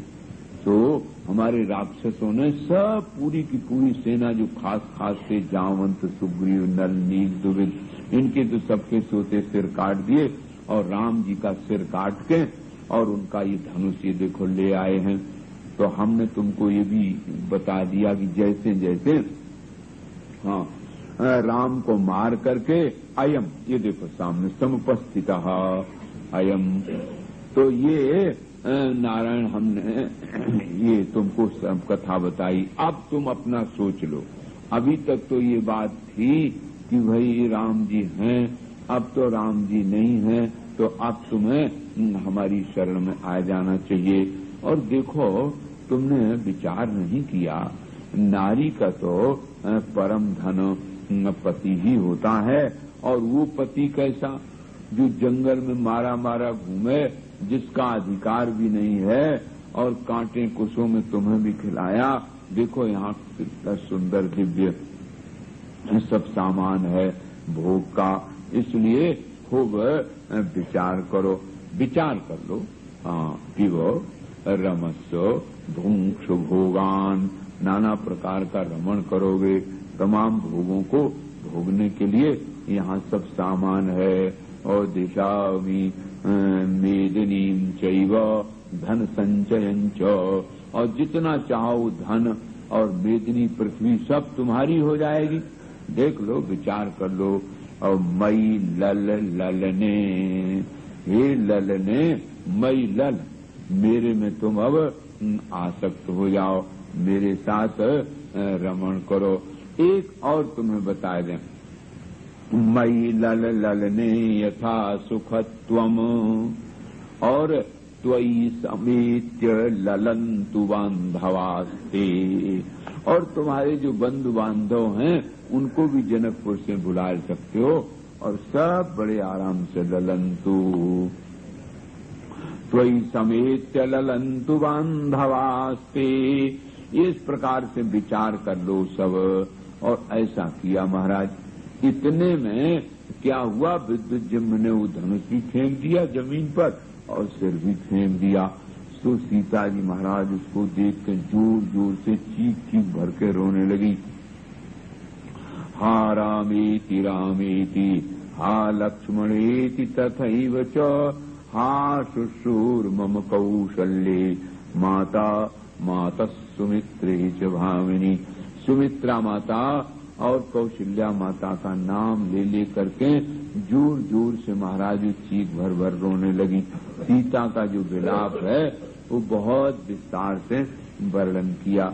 असल में पति का तो सब कुछ नारी और नारी का सब कुछ पति होता है। हा हतास्मीति विललाप पुनः पुनः, नारायण बार बार वो हा हतास्मी, मैं तो मारी गई, अरे कह के ही तेरी लो इच्छा ही पूरी हो गई, क्योंकि तुम ये चाहती थी कि अकंटक भजता मध्य भरतो भजता मध्य योगराज मकंटकम, भरत निश्चिंत होकर के राज्य करें। सो आज ये तुम्हारी मनोरथ, तुम्हारी कामना पूरी हो गई, और अब हम तो विधवा हो गई, इसलिए प्राण तो मैं इनके साथ परित्याग कर दूंगी, लेकिन जीवन में तुम्हें भी कलंक ही तो मिला, संसार में और क्या मिल पाया। सो महाराज सिर पटक पटक करके जोर जोर से सीता जी रोने लगी। और वो महाराज विदेह कुमारी बड़ी सुकुमारी, इधर तो कृशांग शरीर हो गया और फिर इस प्रकार की आपत्ति आ गई। सो कहा कि देखो, जीवन में विधाता भी कितना कठोर होता है कि किसी को संकट थोड़ी देर के लिए आवे और मिट जाता है, और हमें संकट का ऐसा पहाड़ आया कि मिट ही नहीं रहा है। पहले तो हम जैसी आई तैसे महाराज कुछ ही दिन महल में रह पाई, और तुरंत हमारे पतिदेव को वनवास हो गया तो उनके साथ रही, और अब देखो यहाँ हरण हो गया। इस प्रकार से महाराज पिछली बातें याद कर करके महाराज सीता जी महारानी तो रोने लगी। इतने में क्या हुआ कि प्रहस्त का एक सेनापति आया, बोले प्रभु बहुत आवश्यक काम से आपको बुलाया है। सो रावण तुरंत जैसे उसने कहा करके सैनिक ने कि बुलाया है, तो तुरंत वो तो दरबार में चला गया, और उसके पीछे विद्युज्जम्न भी चला गया। जब चला गया तो देखा कि वो तो माया का था, तो जादू तो तब तक काम देती जब तक जादूगर वहां रहता है। अब वो चला गया तो न सिर था न धनुष था। अब बड़े आश्चर्य में हो गए कि वो सिर भी ले गया और धनुष भी ले गया, कम से कम उसके साथ हम सती हो जाती, और इतने में शर्मा आ गई। तो विभीषण की ये पत्नी और उनकी पुत्री दोनों बहुत आश्वासन देती रहती थी, और उनको रोक टोक नहीं थी सीता जी के पास जाने की, क्योंकि वो तो एक तरह की वो भी तो अधिकारिणी थी, और त्रिजटा की तो वहां नियुक्ति की गई थी कि तुम देख रेख में रहना, यहाँ ये मरने न पावे, इसको समझाते रहना। अच्छा, तो अब शर्मा ने बड़े विस्तार से बताया, कहा कि राक्षसों की ये विद्या तुम्हें मालूम नहीं है, इसीलिए तुम सोचो ना कि जैसे वो चला गया तैसे कहाँ सिर है कहाँ धनुष है, और तुम्हें पता ही नहीं है। बिल्कुल शोक मत करो, तुम तो बहुत जल्दी अपने प्रियतम से मिल जाओगी। देखो और एक दो उदाहरण दिए कि ये लोग तो जादू जानते हैं, उसी के प्रभाव से समुद्र पर उस पार हो जाते हैं, आकाश में कूदते रहते हैं, नाना प्रकार के रूप धर लेते हैं। अब भी तुम्हें याद नहीं है, देखो मारीच ने कैसा रूप धारण किया था। तो मारीच था तो राक्षस, लेकिन उसने रूप कैसा मृग का रख लिया था, इसलिए धोखा है, इसमें तुम किसी प्रकार का रो ना। अच्छा अगर ऐसी बात है तो तुम रुको, हम पता लगाती हैं। सो सीता जी महाराज बार बार रोती हुई कहने लगी कि अब तुम्हें से जैसा और प्राण प्यारी सखी मेरी कोई नहीं है।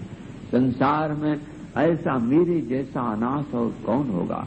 तो तुम हमारी एकमात्र सहायिका हो। तुम जाके पता चलाओ कि यहाँ से रावण जब गया है तो वहाँ क्या प्रपंच रच रहा है। तो वो गई वहाँ और जाकर के सब पूरा भेद लाए के आए गई और बोली, देख बड़ी मुस्कुराती हुई आई बड़ी तेजी से। बोले सुनो सुनो, तू घबरा रही थी। रामचंद्र जी महाराज ने बड़ा विशाल समुद्र पर पुल बांध दिया और वहाँ रामेश्वर की स्थापना की है। और वहाँ से आए के गुप्तचरों ने, सुख सारण ने बड़े विस्तार से जो वर्णन किया है ना, वो हम टैप सब सुने आई हैं अच्छी तरह से। तो उन्हें डांट फटकार के उसने निकाल दिया है दरबार से। और मालवान जी ने भी कहा कि सीता जी को दे दो, अभी कुछ नहीं बिगड़ा। श्री राम जी की विशाल सेना यहाँ सुबेल पर्वत पर आ गई है और भगवान बस बहुत जल्दी इस राक्षस का नाश करके और अब तुमको ले जावेंगे। इसलिए अब तुम तो प्रसन्न हो और नहीं मानती हो ना, तो देखो अभी हम तुमको दिखाई देती हैं। ये तो इन लोगों का रात्र में ऐसा होता है, रात के समय में राक्षसों की शक्ति बढ़ जाती है। दिन होगा ना तो ये इनकी शक्ति इतनी नहीं चलती है। रात्रि का समय है और देखो यहीं अभी आपको हम दिखा दें। सो जरा सा ऊंचे पर सीता जी को ले गई और जय श्री राम जय लक्ष्मण, जय श्री राम जय श्री लक्ष्मण इस प्रकार की हो रही थी। और रात में ही महाराज वानर लोग धड़ धड़ लंकापुरी को खसा रहे थे। तो देखो ये आवाज आ रही, दीवार टूट रही है और वानर लोग राक्षसों को मार रहे हैं। सो राक्षसियां चीख चिल्लाए रही बुरी तरह से, ये अनाथ हुआ जा रहा है देश, अनाथ हुआ जा रहा है। तब सीता जी को भरोसा हुआ। अब बोले तुम ही बताओ हम अपने पतिदेव के मंगल के लिए क्या करें। तो उन्होंने कहा कि देखो अब तुम सूर्य भगवान की आराधना करो। सूर्य भगवान रोग के भी देवता हैं और कष्ट भी निवारण करते हैं और उस सबके साक्षी हैं। इसलिए तुम बिल्कुल निश्चिंत रहो और जरा भी कोई, उनको तो भला कोई मार ही नहीं सकता है, ये तो राक्षस है। अब इसकी तैयारी हो रही है। तो पहले ऐसे ही सोचो, अगर ये माया न होती तो दिन में भी तो दिखाता है। इसलिए और भी कभी ऐसा समय आवे तो तुम घबराना नहीं, निश्चिंत रहना। इस प्रकार से शर्मा ने उनके प्राण बचाए और वो अपने स्थान पर चली गई नारायण। और इधर राम जी ने कहा कि अब आक्रमण तो हो ही रहा है, वानर लोग खूब राक्षसों को मारते पीटते हैं, उजाड़ते हैं इस तरह का। तो राम जी ने सोचा कि क्या प्रभाव उधर हुआ। बोले अब सेना की नियुक्ति हो रही है और घबराया हुआ तो बहुत है, लेकिन फिर भी वो अभी साहसवान है और बहुत राक्षस वीर भयंकर है ना, तो उसको अभिमान भी बहुत है। तो भगवान ने सोचा एक चांस और दे दिया जाए। अभी क्या बात है, एक बार हमारे समझ से फिर एक दूत भेज दिया जाए। अब तो कोई समुद्र पार होने की बात नहीं है, इसलिए किसको भेजा जाए। सबने कहा कि अब युवराज को भेजा जाए, क्यों बाली पुत्र अंगद वीर भी है, कुशल भी है और चूंकि बाली से इनकी मित्रता भी रही है, शायद बात समझ में आ जाए तो ये संहार बच जाए। देखो ये जो शांति दूत भेजा जाता है, इससे जो अभिमानी लोग होते हैं ना, वो तो अर्थ उल्टा लगाते हैं। जैसे जब शांत दूत बनकर के भगवान श्याम सुंदर श्री कृष्ण स्वयं आए तो दुर्योधन क्या समझा कि अरे इतनी बड़ी विशाल सेना, हमारे पास पितामह हैं, द्रोणाचार्य हैं, कर्ण जैसे महारथी हैं, तो डर तो रहे ही पांडव लोग, क्या करेंगे 5 लोग, हमारे पास सब सेना, सब हमारी पक्ष में है।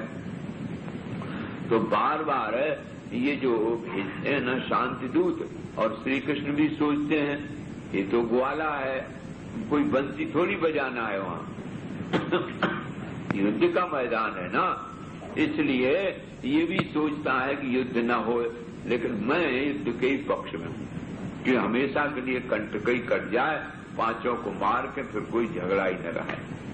तो शांत दूत का मतलब दुर्योधन जैसे लोग, असुरी प्रवृत्ति के लोग गलत लगाते हैं, लेकिन जो साधु स्वभाव के होते हैं ना, रामो विग्रहवान धर्मा साधु सत्य पराक्रमा, वो तो विग्रहवान धर्म है, साक्षात साधु हैं, सत्य पराक्रमी हैं, इसलिए वीर की शोभा क्षमा में होती है। ऐसा सोच करके बालिक ने नारायण अंगद को भेजा गया। सो अंगद ने बड़ी निर्भयता पूर्वक, जरा भी कोई भय नहीं, सीधा दरबार में पहुंच गए। दरबार लगा हुआ था, बड़े बड़े लोग सब, विशाल राक्षस बैठे हुए थे। उसकी उस विशाल सभा को अंगद ने देखा, कोई मन में डर नहीं, कोई भय नहीं, बिल्कुल पूरी पूरी निश्चिंतता नारायण। और उसने अपना परिचय दिया तो वही बात बोला ज्यों का त्यों महाराज, जो पवन नंदन श्री हनुमान जी ने बोला था, दासो हम कौशलेन्द्रस्य रामस्या कृष्णकर्मणा अंगदो नाम इति जनैः श्रुतः समानता। शायद तुम्हारे मान में कभी कान में नाम आ गया हो, आगतः किम, कभी कोई ऐसा कान में नाम आया है क्या बाली नाम का, बाली के पुत्र अंगद का? तो अंगदो नाम, मेरा नाम अंगद है, इति, ये नाम मैंने इसलिए कहा अपने पिताजी का नाम लेकर के कि वे आपके बहुत मित्र रहे। और हमारे जो राजा सुग्रीव हैं वो धर्म नीति के बहुत अच्छे ज्ञाता हैं, धर्म के और नीति के भी, क्योंकि ये धर्म और राजनीति दो नहीं है, धर्म पूर्वक ही राजनीति होती है। और जो असुर लोग होते हैं वो कहते राजनीति से धर्म अलग कर दें। असल में धर्म नीति राजनीति दो नहीं है, बिना धर्म के तो राजनीति का कोई प्राण ही नहीं है, वो तो प्राण है। सो इसलिए हमारे राजा हैं वो ज्ञाता हैं, उन्होंने हमें भेजा है कि एक बार मित्र के नाते समझा दो तो राक्षस कुल बच जाएगा, संपत्ति बच जाएगी। ये सब के लिए हम चले आए। और मेरे समझ में ऐसा आता है कि तुम अगर बात ये मान जाओ और आगे करो सीता जी को, और पीछे सब अपने मंत्रियों से सहित और कुछ भेंट पूजा लेकर के चलो, तो भगवान इतने उदार हैं, इतने करुणा सागर हैं कि तेरे के सब अपराध क्षमा कर देंगे। यद्यपि तुम क्षमा करने लायक नहीं हो, जो कितनी निश्चिंतता से बोल रहे हैं, न क्षन्तव्य, क्षमा के पात्र से क्षमा की जाती है, लेकिन भगवान की भगवत्ता इसी में है कि वो सामने वाले को नहीं देखते हैं, सामने वाले के दोषों पर विचार नहीं करते हैं, वो अपनी भगवत्ता पर, अपनी उदारता पर विचार करके और पतितों को गले लगा लेते हैं। देखो ना, तुम्हें तो पता है ना, तुम्हारा भाई गया था, शत्रु के भाई को कौन गले लगाए, गले लगा लिया। और ये भी बात शायद आपको मालूम न हो तो समझ रहे हो, गले ही नहीं लगा लिया, समुद्र के जल से अभिषेक कर दिया। तो अब राजा हो गए हैं विभीषण, और वो है मित्र, तो मित्र के नाते अब जब राज्य विभीषण का है तो वो संपत्ति सब विभीषण की हो गई, और वो संपत्ति नष्ट ना होने पावे इस बात पे विचार किया जा रहा है। और तुम अपने जिद में आ गए हो, इसलिए अभिमान को छोड़ करके भगवान की शरण चले जाओ। और हमने इसलिए कहा कि एक तो हमारे पिताजी जिनसे आप खूब अच्छी तरह से परिचित ही हो, तो वो पिताजी तुम्हारे मित्र थे, तो कर्तव्य भी होता है सो महाराज इस प्रकार से बहुत लंबे रूप में समझाया। यद्यपि महात्मा तुलसीदास जी के अंगद ने तो बहुत विवाद भी किया और चरण भी वहां रख दिया उठाने के लिए, महर्षि जी ने ये तो नहीं किया, लेकिन हाँ बहुत विस्तार से अंगद ने बहुत नीति से, धर्म से, बड़ी निपुणता से, बड़ी निर्भयता से नारायण उनको समझाया। और जब अंत में ये भी कहा कि देखो सामर्थ्य तो हमारे यहाँ एक एक ऐसे ऐसे वानर की है जो कि तुम्हें स्वयं मार सकते हैं, और हमें तो केवल इतनी आज्ञा दी गई है कि तुम उनको समझा दो। हम तो शांत दूत बन के आए हैं ना, ये भी मैं आपको बता दूं, और नहीं तो हमारे भर के लिए सब लंका है और हम तुम सबको मार के राक्षसों को और सबको मैं अकेले ही जा सकता हूं। लेकिन हमारे महाराजा ने सुग्रीव ने मुझे आदेश केवल इतना ही दिया है कि मित्र के नाते उन्हें समझाए दो, तो शांत दूत बन के आए, मेरे पास कोई अस्त्र शस्त्र नहीं है। सो महाराज रावण तो बहुत क्रोध में आ गया और तुरंत इशारा ऐसे कर दिया कि इसको घेर के और तुरंत इसको वध कर दो, क्योंकि मैंने एक दूत को जिंदा जाने दिया, उसका परिणाम है कि इन लोगों के दिमाग पड़ गए और यहाँ तक सेना लेके आ गए। अगर उस दिन उसको ना जाने देते वापस तो ये आज झगड़े ही न होता। सो महाराज अंगद तो खड़े ही थे बीच में महाराज, बड़े विशाल रूप में। सो वो सेनापति के कहने से सब सेनानी दौड़ पड़े सैनिक, तो सैनिक जैसे ही दौड़े महाराज तो उनको पकड़ लिया। तो पहले तो उन्होंने सोचा कि हम पकड़ जाएं तभी ठीक बनेगा, और पकड़ के महाराज राक्षसों सहित उड़ गए ऊपर छत पे और वहीं से उनको डाल दिया, चटपट चटपट सब प्राण खत्म हो गए, खून से लथपथ होके नीचे गिरे। ऊपर रावण जिस पर बैठा था उसी महल पर चढ़ के और एक लात मारी सो सब गिर पड़ी वो बिल्डिंग पूरी की पूरी। रावण भी भागा वहां से कि ऊपर पत्थर गिरेगा करके, और ऐसा पराक्रम दिखाया अंगद ने और उड़ के अपनी सेना में आए गए। नारायण तुलसीदास जी ने कहा है कि उनके मुकुटों को फेंका है भगवान के पास, तो वानरों ने सोचा कि क्या ये दिन में उलूक के आ गया। नारायण ये लूक कैसी लगी आगी? बोले ये आगी नहीं है, असल में ये राजा के चिन्ह होते हैं, और जब राजा सचमुच में साम दाम दंड भेद जो ये नीतियां है ना राजा के पास रहती हैं, और जब वो अन्याय नारायण और अधर्म में लग जाता है तो वो वहां से चले आते हैं, और जब वो चारों चले आते हैं जहां धर्म होता है वहां टिक जाते हैं, तो समझो उसकी पराजय हो गई। इस तरह से बताया। लेकिन यहाँ तो अंगद जब आए तो सब लोग बड़े प्रेम से मिले जुले और बड़ी प्रसन्नता व्यक्त की कि भाई तुमने बड़ा पराक्रम का काम किया। वो और सब बात अपनी बताई कि मैंने खूब उसको समझाया, लेकिन प्रभु अब वो समझने वाला नहीं है। असली बात तो यही है कि उस पर आक्रमण करना चाहिए। सो ऐसा कह करके महाराज आक्रमण ही बोलना यही उचित है। इस प्रकार की बात तय हो गई। अंगद के आने से भगवान ने भी सोचा कि अब और कोई उपाय नहीं है। विभीषण ने भी यही मंत्रणा की और अपनी अपनी युद्ध की सेना को आगे बढ़ा दिया महाराज। सो अब युद्ध होने लगा। राक्षसों का और वानरों सेना का द्वंद्व युद्ध हुआ है महाराज, विलक्षण, और बहुत वानर बली हैं, चीख चीख करके चिल्लाए चिल्लाए करके उनको मारना प्रारंभ कर दिया। हाँ महाराज, जो जहां मिलता उसी को चपेट लेते हैं।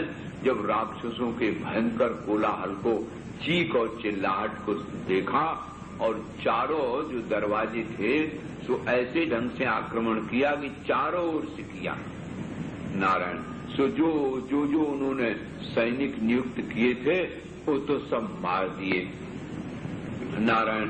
सबके सब सैनिक मारे गए, राक्षस समाप्त हो गए। तो अब रावण ने विचार किया कि अब तो ये युद्ध बहुत विलक्षण है, सो इसलिए इसके लिए बड़ी तैयारी करनी चाहिए। इधर रात्रि में महाराज भगवान ने देखा कि देखो सुबेल पर्वत पर जरा चढ़ के लंका का निरीक्षण करें, कितनी गिर गई, कितना रह गया, कैसा क्या। तो वहाँ रावण का बड़ा भारी मुकुट लगा हुआ और कज्जल पर्वत के समान बैठा नारायण मंदोदरी के और सब रानियों से घिरा हुआ बैठा है। सो देखो, एक बार तो ये छवि देखी और एक बार राज दरबार में देखा तो भगवान कहने लगे कि सुग्रीव, ऐसा लग रहा है कि जनो कुछ नगाड़े बज रहे हैं और बड़ा वीर, देखो कितना विशाल रूप है। सो महाराज सुग्रीव से रहा नहीं गया। सुग्रीव ने कैसी छलांग लगाई कि देखते देखते वहां पहुंच गए। अब वो वानर राज जैसे ही वहां पहुंचे और उसको घूसा तान के दिखाया तो झट रावण खड़ा हो गया सबके बीच में और होने लगा मल्ल युद्ध। महाराज बड़ी देर तक बड़ा भयंकर युद्ध हुआ। घूसा, थप्पड़, लात और कभी हो गिरे कभी हो गिरे। वानरराज भी वीर थे, सूर्यपुत्र ठहरे महाराज, और धर्म में शक्ति होती है। सो बहुत खून से लथपथ हो गया रावण और नाक में और मुंह में घूसा मारी और उसको गिरा करके उसके पैर दोनों उसकी गर्दन पर रखे। लेकिन वो अभद्र था महाराज, ब्रह्मा जी का वरदान पाया था और बंदर वो जो सुग्रीव है ना उसको गिरा के उसके गले पे खूब कूदे जोर जोर से। उसकी सांस बंद हो जाए, मर जाए, लेकिन वो महाराज मरा नहीं और झट एक छलांग लगा के सुग्रीव को गिरा दिया। फिर सुग्रीव को घूसा थप्पड़। फिर इस तरह से बहुत देर तक युद्ध होता रहा। तो जब बिल्कुल थक गया रावण, परास्त हो गया, तब वो ऐसे ऐसे करने लगा। बोले अब ये जादू का प्रयोग करेगा, माया का। तो सुग्रीव समझ गए। ऐसा स्नान कर लिया उसने खून से लथपथ और तमाम जगह नोचा महाराज। बड़े बड़े नाखून होते हैं ना सुग्रीव के। तो आकाश में उड़ के महाराज भगवान राम के दल में आ गए। सो कहा कि सुग्रीव कहाँ गए कहाँ गए। जामवंत ने कहा गए वो आपने देखा था ना कि इतना बड़ा विशाल रावण है, ऐसा है, पहले बार देखा। तो वो तो उनसे रहा ही नहीं गया, वो तो कूद के वहां चले गए, युद्ध हो रहा है। और इतने में आ गए। सो भगवान ने सुग्रीव को समझाया कि ये तुम्हारा दुस्साहस है, ऐसा नहीं करना चाहिए। अकेले और दूसरे के पक्ष में जाओ और कदाचित मान लो आपके कोई हो जाता तो आप तो हमारे राजा हैं ना संपूर्ण सेना के, तो ये क्या दशा होती और हमें भी कलंक लग जाता। ऐसी बहुत नीति की बातें हैं कि विचार सोच के करना चाहिए। बहुत होश में जोश में होश रखना चाहिए। खैर ये तो अच्छी रही भगवान की कृपा से। अरे महाराज वहाँ हाय हाय मचने लगी कि राजा कोई जब एक नाकुच बानर आ करके और इस तरह से गले में कूद रहा है और उछल कूद कर रहा है, तो अब ये सेना कैसे जीतेगी। राज दरबार भरे में कितनी अंधेर की बात कर गया। अब और सब सशंकित हो गए और सब उसको समझाते हैं, लेकिन मानता कौन है। सो अब बहुत घबराया हुआ हो गया और महाराज फिर उसने बहाना बनाया। बोले अरे ये कुछ कोई वीरों के लिए थोड़ी बात होती है, वीर तो वो होते हैं। फिर हमने अपना पूरा बल थोड़ी दिखा पाया, हम तो बैठे थे और बैठे में इकबारगी वो आ गया। हम धर्मशास्त्र के पंडित हैं, कोई अपने पास आ जाए तो उसको वध नहीं किया जाता है। हाँ, और एक बात दूसरी, हम लोग नीति शास्त्र से चलते हैं, धोखे में हम आक्रमण नहीं करते हैं। तो हम बैठे थे, हमें पता ही नहीं था, एक बार की आ गया और मेरे सिर में लात मारी। तो तब मैं उठा तो मैंने फिर विचार किया कि राजनीति धर्मनीति क्या कहती है। एक तो मित्र का भाई है और एक हमारे यहाँ आया है, इसलिए उसका वध नहीं, हमने छोड़ दिया। लेकिन अभी क्या हुआ, अभी हम उसको छोड़ने वाले नहीं हैं। अब युद्ध की तैयारी करो। सो महाराज फिर सेना भेज दी गई। तो धीरे धीरे, क्योंकि सेना बहुत राक्षसों की थी, सो ये भी अच्छा है। रावण का मंतव्य तो यही था कि धीरे धीरे इनका सबका उद्धार हो जाए और यही सबसे उत्तम उपाय है। तो इस प्रकार से नारायण सेना संहार होने लगा। अब इंद्रजीत ने सोचा कि युद्ध लंबा हो रहा है और राक्षस बहुत से मारे गए, सेना आधी लगभग खत्म हो गई और चारों दरवाजों से आक्रमण हुआ है, इसलिए चारों दरवाजे के जो शिला कोट थे वो कोट भी उन्होंने खिंचा दिए, क्योंकि कोट खिंचा था उसमें जाने में बाधा होती थी। तो बानरों ने वो सब ध्वस्त कर दिया, बिल्कुल सामने मैदान हो गया, लड़ने के लिए जरा जगह हो गई खूब। तो इस प्रकार से इंद्रजीत ने सोचा अब हम ही को चलना चाहिए स्वयं। तो पहले तो उन्होंने कई एक राक्षस भेजे, वो सब राक्षस कोई किसी ने अंगद ने किसी को मारा, किसी ने हनुमान जी ने मारा और किसी इस तरह से हनुमान जी, अंगद, नल, नील इन लोगों ने एक एक उनके सेनापतियों का नाश भी कर दिया। अब जब देखा कि सब बड़े बड़े जो हमारे सेनापति थे, 5 सेनापति तो रावण के जो बड़े वीर थे तो हनुमान जी अकेले ही मारे आए थे अशोक वाटिका के समय में, और बाकी सब इन्होंने नंबर से एक एक ने मार डाला। तो अब इंद्रजीत ने सोचा कि अब हमको ही चलना चाहिए, क्योंकि युद्ध बड़ा गंभीर हो गया है और हमारे जो काका जी हैं वो उधर मिल गए हैं जाके, इसलिए भी ये बात आ गई है। अब इस प्रकार से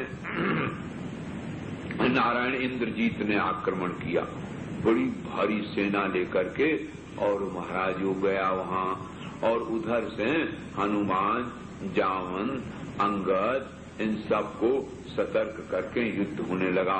बड़ा भयंकर युद्ध हुआ। तो ये असल में जो इंद्रजीत है ना, ये काम का रूप है। तो ध्याय तो विषयान पुंसः संगस्तेषु उपजायते, संगा संजायते कामः, कामात् क्रोधो विजायते, क्रोधात् भवति सम्मोहः, सम्मोहात् स्मृति विभ्रमः, स्मृति भ्रंशात् बुद्धिनाशः, बुद्धिनाशात् प्रणश्यति। विषयों पर जो आकर्षण है इंद्रियों का, वही एक काम है। काम काम सब कोई कहे, काम न जाने कोई, सकल वासना हृदय की, काम कहावे सोई। तो ये संपूर्ण वासना ही है जो विषयों के चिंतन से यदि वो कामना पूरी हो गई तो लोभ हो जाएगा, और मिले और मिले और मिले, और यदि वो नारायण कामना पूरी ना हुई तो क्रोध हो जाएगा, क्यों नहीं हुई, और जिससे कामना की पूरी हुई उसके प्रति राग हो जाएगा, और जिससे कामना में बाधा पूर्ति में हुई उसके प्रति देखो नारायण द्वेष हो जाएगा, दुश्मनी। तो राग, द्वेष, लोभ, मोह, क्रोध सब ये कामना ही पैदा कर देती है। इसलिए सबसे प्रबल शत्रु काम ही होता है, और शत्रु का संस्कृत में होता है शातनाथ शत्रु। एक बर्मी होती है बढ़ई के पास, तो उसमें रस्सी ऐसी लपेट के ऐसे खींचते हैं ना तो छेद करती जाती। तो जैसे वो लकड़ी में छेद कर दे, ऐसे ही धीरे धीरे जो दिल दिमाग को छेदता जाए जिसका चिंतन, उसको शत्रु बोलते हैं। तो ये जो काम है ये सबसे प्रबल शत्रु होता है, और इसके आगे न किसी का ज्ञान टिके न किसी का विवेक टिके। आपने सुना विश्वामित्र पराशर प्रभृतयः, बड़े बड़े इसके सामने महाराज घुटना टेक देते हैं। देवर्षि नारद जी को बंदर का मुंह बनाना पड़ा। तो ये ऐसी काम की प्रबलता है, इसलिए इसको बहुत वीर माना गया है। नारायण ये इंद्रजीत है, क्योंकि इंद्र माने होता ऐश्वर्य, संपूर्ण ऐश्वर्यों को, संपूर्ण भोगों को ये जीत लेता है। भोग देवताओं का भोग ही प्रदान होता है, तो सबको परास्त करके और बैठा हुआ है। ये असल में जो मेघनाद था ये है तो मंदोदरी का ही पुत्र, लेकिन जैसे ही वो पैदा हुआ तैसे इसने बड़ा घोर तप किया। तपस्या करते करते ब्रह्मा जी प्रसन्न हो गए, सो उनसे वरदान मांगा कि हम अबद्ध हुए, हम मरे ना। और ब्रह्मा जी ने कहा भाई ये वरदान तो बहुत कठिन है, हाँ एक बात जरूर है, हम तुमको एक दिव्य रथ देवेंगे। इस दिव्य रथ पर जब तक तुम रहोगे तब तक तुम अबद्ध रहोगे। और धनुष दिया है। और इसके पश्चात महाराज उसने अग्नि की तपस्या की, अग्निदेव की। तो अग्निदेव को प्रसन्न करके उसने अंतर्धान विद्या प्राप्त की, जिससे जब चाहे तो छिप जाए, जब चाहे तो प्रकट हो जाए। और इसी प्रकार से जब इंद्र को जीत लिया, इंद्र को छोड़ने में जब छुड़ाने आए ब्रह्मा जी, तो उनसे कहा कि महाराज मैंने तो पहले ही कहा तो मुझे अवध कर दो। तो बोले ना, हम तुमको एक बात बताए दें, रथ तो हम अजय दे ही चुके हैं, लेकिन निकुंभला की जब तुम पूजा करोगे तो उसमें अगर यज्ञ में तुम्हारा कोई विध्वंस न हुआ, यज्ञ पूरा हो गया, तो फिर तुम्हें कोई नहीं मार सकेगा। लेकिन ये ध्यान रखना कि वहां एकांत में यज्ञ का विध्वंस न होने पावे, तुम्हारी वो यज्ञ की पूर्ति हो जाए। नारायण इस प्रकार से बड़ा वरदान उसको प्राप्त था। अस्त्र शस्त्र का भी बड़ा ज्ञाता था। उसने निकुंभला जी को सिद्ध कर लिया, अग्नि देवता को सिद्ध कर लिया, ब्रह्मा जी को प्रसन्न कर लिया और इंद्र को तो बांध ही लिया था, इसलिए बड़ा पराक्रमी था। और दूसरी दृष्टि से देखो, ये सब इंद्रियां ही तो हैं। ये जो कामदेव है ना, ये सब इंद्रियों को अपने कब्जे में कर लेते हैं। हाथ पैर नाक कान सब इनके इंद्रियों पर बैठे हैं न देवता एक एक। और जिस समय काम की आंधी आती है उस समय व्यक्ति का विवेक समाप्त हो जाता है, ज्ञान समाप्त हो जाता है। इसलिए इसको बहुत प्रचंड बताया गया। नारायण सो अंगद से युद्ध होने लगा। अंगद से युद्ध हुआ, बहुत देर तक युद्ध होता रहा। पहले तो सबसे थोड़ा थोड़ा युद्ध हुआ, क्योंकि ये जो काम है ना, इसका तो सबसे युद्ध होता है। फिर अंत में अंगद ने उसके रथ को ध्वंस कर दिया और घोड़े समाप्त कर दिए, तो जमीन पर कूद पड़ा महाराज। और जब जमीन पर कूद पड़ा तो भूसा लात थप्पड़ शुरू हो गई अंगद की। ये लोग कोई अस्त्र शस्त्र का ज्यादा प्रयोग नहीं करते हैं, क्योंकि इनको आवश्यकता ही नहीं है। इनका हाथ ही अस्त्र है, शस्त्र है। सो जब युद्ध होने लगा तो मेघनाथ को गिरा लिया महाराज। और जब उसने जाना कि अब प्राण की नौबत आ रही है तो तुरंत अंतर्धान हो गया। तो अंगद ने सोचा कि देखो अब भाग गया, लेकिन वो महाराज वहां से आकाश मार्ग से सो फिर प्रकट हो गया और अपने वो दिव्य रथ पर वहां आया। और वहीं से देखा उसने कि सब सेना सतर्क है, तो अगर राम और लक्ष्मण को मार दिया जाए तो फिर सेना के प्राण चले जाएंगे। तो उसने वहीं से बाण का संधान किया और श्री राम और लक्ष्मण को लक्ष्य करके और वहां से नाग पाश चला दिया महाराज। तो वो चूंकि उसको हर प्रकार के शस्त्रों का ज्ञान था और वो अमोघ थे, देवताओं के दिए हुए थे, सो वैसे नागपाश आकर के भगवान श्री राम और लक्ष्मण में लिपट गए। बड़े बड़े विशाल सर्प वो बाण के माध्यम से अभिषिक्त मंत्र के द्वारा आए तो दोनों को जकड़ के बांध लिया। अब तो महाराज दोनों गिर गए। जब दोनों गिर पड़े तो वानर लोग बोलना चाहिए, स्वस्तिस्तु प्रजाभ्यः परिपालयन्ताम् न्यायेन मार्गेण महीम् महिषाः गोब्राह्मणेभ्यः शुभमस्तु नित्यम् लोकाः समस्ताः सुखिनो भवन्तु। ऐसे काले वर्षतु पर्जन्यः पृथ्वी शस्यशालिनी देशोऽयम् क्षोभरहितः निर्भयः सन्तु ब्राह्मणाः। निर्भया सन्तु ब्राह्मणा, क्योंकि जब तक निर्भयता नहीं आएगी तब तक शास्त्र की रक्षा कैसे हो। अपुत्रा पुत्रिणः सन्तु पुत्रिणः सन्तु पौत्रिणः अधना तधना सन्तु जीवन्तु शरदां शतम्। ये घोषणा वाल्मीकि जी महाराज लिखते हैं कि कथा के बाद रोज बोलना चाहिए। तो न्यायेन मार्गेण मही महिषा, न्याय मार्ग से, धर्म मार्ग से जब विजय होती है वो स्थायी विजय होती है। और आसुरी प्रवृत्तियों की जब कभी भी अन्याय से, अधर्म से, कभी कभी ऐसा होता है कोई वासना हुई, कोई संकल्प हुआ और वो है कोई बहुत धर्म पूर्वक नहीं है, अब बड़े वो देखो हमने संकल्प किया तो कैसा पूरा हो गया, तो उसको यही समझना चाहिए कि आसुरी संकल्प है, आसुरी भाव है, इसको ज्यादा महत्व नहीं देना चाहिए। देखो ये तो आप जानते हैं कि जब इच्छा उदय होती है, तो जब इच्छा उदय होकर प्रकट हो जाती तब आप कहते हो ये इच्छा हुई। इच्छा का तो आश्रय चेतन है, इसलिए आप इच्छा को प्रकट तो नहीं कर सकते जैसी चाहो, लेकिन जब प्रकट हो जाती तब तो जान सकते हो कि सात्विक है कि राजस है कि तामस है। इसलिए राजसी और तामसी इच्छा को आप चाहो तो परास्त कर सकते हो सत्गुण के द्वारा, ये बात ध्यान में रखना चाहिए। और इधर महाराज अब सुशेर बड़े चतुर थे, सब बेहोश पड़े हुए थे। तो जब बेहोश पड़े हुए थे तो उसी समय में किसी तरह से नारायण विभीषण को देखा। विभीषण ने देखा कि अरे इसने फिर ब्रह्मास्त्र का प्रयोग अग्निदेव द्वारा चला दिया है, सब अचेत हैं। सो धीरे धीरे धीरे धीरे हनुमान जी भी उधर से आ रहे थे। बोले अच्छा लंकेश तुम बच गए? कहा हम तो बच गए। तो लंकेश और हनुमान जी दोनों जावान के पास पीछे पीछे गए। तो विभीषण ने जामवंत को देखा तो करा रहे थे, वृद्ध तो शरीर और सैकड़ों बाण हर युद्धपति के लगा हुआ था।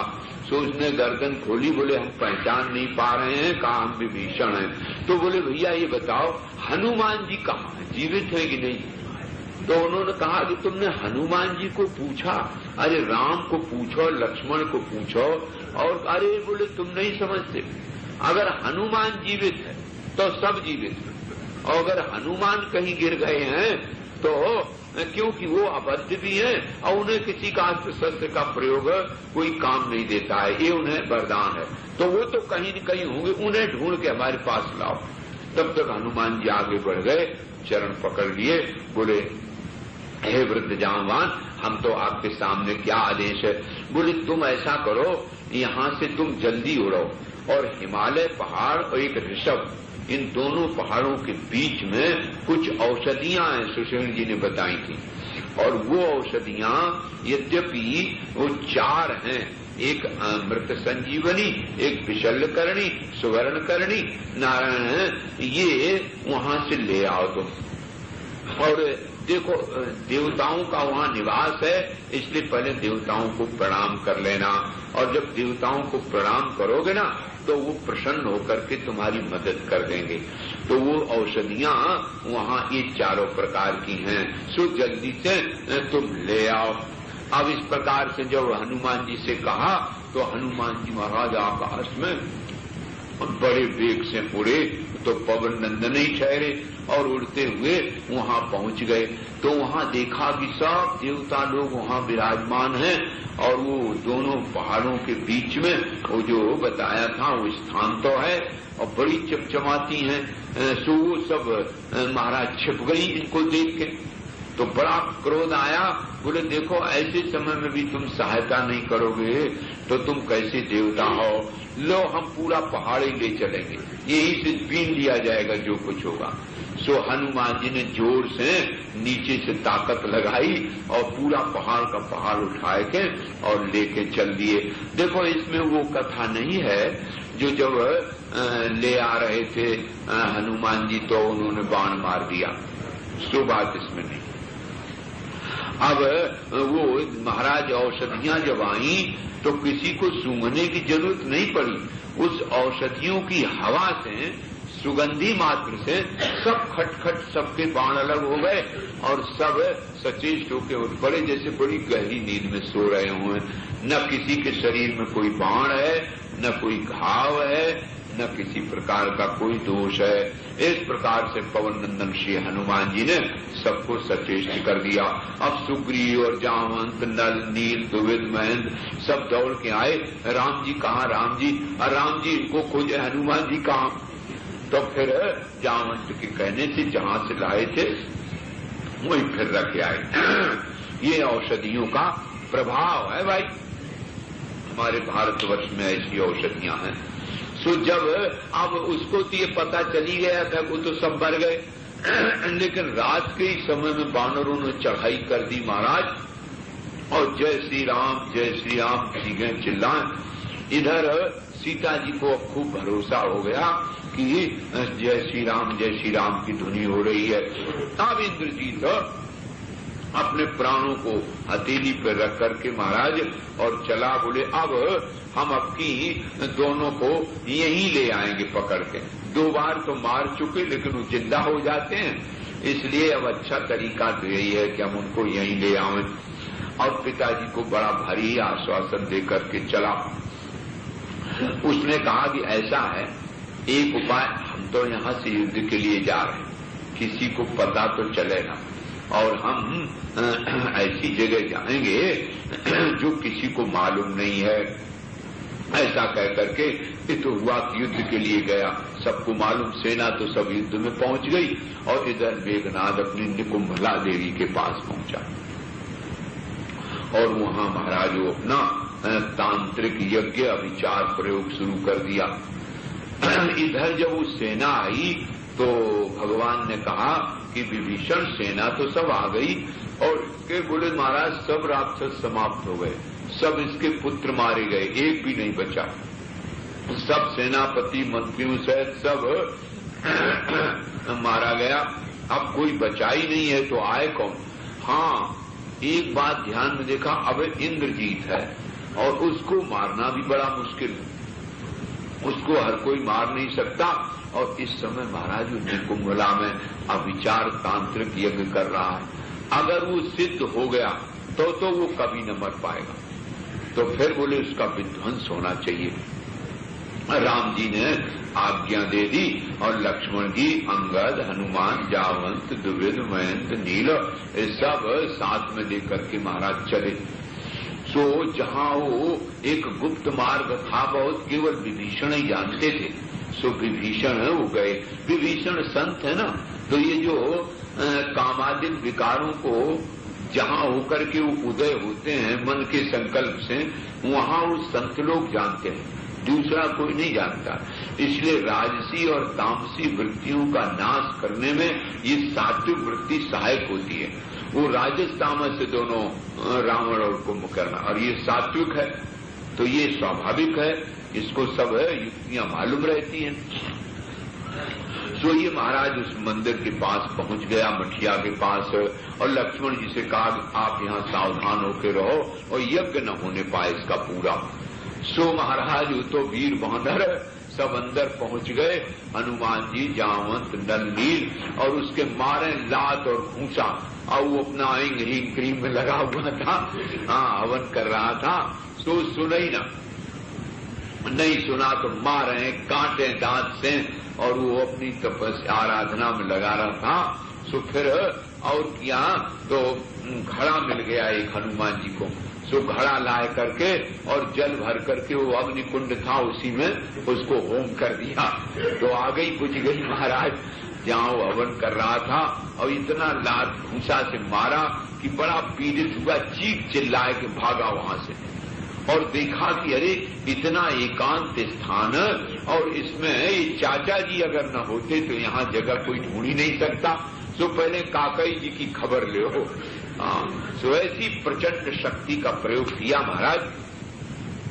सो वो यमपास था, वो बहुत सुरक्षित रखे था, काका जी के लिए उसका प्रयोग कर दिया। सो तुरंत लक्ष्मण जी ने उसका काट करके और अपने बाण से उसको यमपास को काट दिया। जब काट दिया तो समझा कि अरे ये तो बड़ा वीर मालूम पड़ते हैं, इन्होंने बचा लिया, और बोले खैर अब तुम तो बच गए, अब चलो तुम्हारा तो अंत होना ही है। अब लक्ष्मण जी का और महाराज मेघनाद का बड़ा भयंकर युद्ध हुआ, तो उसने फिर ब्रह्मास्त्र का प्रयोग किया। एक बार वहां हनुमान जी को कर दिया, फिर अग्निदेव द्वारा कर लिया था, और फिर ये प्रयोग किया। तो ब्रह्मा जी को ये नियम होता है इसीलिए जब इंद्रजीत ने इसका प्रयोग किया ना, तो राम जी ने मना कर दिया ब्रह्मास्त्र का प्रयोग न करो। बोले क्या? कहा कि ब्रह्मा जी का अपमान हो जाएगा। देखो ये क्या धर्म की थी। इसलिए ब्रह्मा जी का अपमान न होने पाए तो हम लोग ऐसे हाथ कर देंगे तो अस्त्र का उतना ज्यादा प्रयोग नहीं होगा। इसलिए अस्त्र शस्त्र से वो बेहोश जरूर हो गए, लेकिन उन्होंने देखो ब्रह्मास्त्र के बदले ब्रह्मास्त्र का प्रयोग नहीं किया। यही एक विषय धर्म की बात है। अब इधर नारायण जब वो ब्रह्मास्त्र का प्रयोग किया तो लक्ष्मण जी ने अपना धनुष नीचे कर लिया और प्रणाम किया। तो ब्रह्मास्त्र ने चारों तरफ लक्ष्मण की परिक्रमा की और चला गया। फिर पाशुपत अस्त्र का, फिर नारायण अस्त्र का, जितने उस पे अस्त्र शस्त्र थे सब लक्ष्मण जी की परिक्रमा करके और उन्हें नमस्कार करके वापस अपने अपने स्थान पर चले गए। अब मेघनाथ के पास लौट के नहीं गए और कोई भी अस्त्र शस्त्र दिव्यास्त्र जितने थे अब मेघनाथ के पास कुछ रहा ही नहीं। तो जब नहीं रहा तो उसी समय लक्ष्मण ने बाण चढ़ाया, तो अंतर्धान हो गया और सीधा गया लंका में और जोर से चीखा, पिताजी पिताजी। पिताजी ने कहा दौड़कर रात में, क्या बात, बीच में से युद्ध में से कैसे आए? तो बोले कि मैं युद्ध से बीच में परास्त होके नहीं आया हूं पिताजी, मैं ये बताने आया हूं कि ये साक्षात नारायण है। हमने ब्रह्मास्त्र का, पाशुपतास्त्र का, नारायणास्त्र का प्रयोग किया और इन सब प्रयोगों से वो विफल उनकी परिक्रमा करके और वो फिर वापस मेरे पास नहीं लौट आए। वो जिनके जिनके थे वो वापस लौट गए, क्योंकि इन अस्त्रों का कुछ नियम होता है। राम जी के लिए लक्ष्मण जी ने पूछा था कि हम ब्रह्मास्त्र का प्रयोग करें, तो उन्होंने मना कर दिया ना, ब्रह्मास्त्र का छिपे हुए व्यक्ति के लिए ब्रह्मास्त्र का प्रयोग नहीं करना चाहिए। तो इसलिए उन्होंने हमारे लिए नहीं किया और हमने अन्याय से किया। तो अब हमारे पास कोई अस्त्र शस्त्र भी नहीं रह गया है, तो मेरे समझ से अब भी एक अवसर है। और रावण बड़ा जोर से चीखा और बोले, मूर्ख कहीं के, पीठ दिखा के युद्ध से भाग के आया है, कायर बनकर के बैठ महल में, हम लड़ने जाएंगे।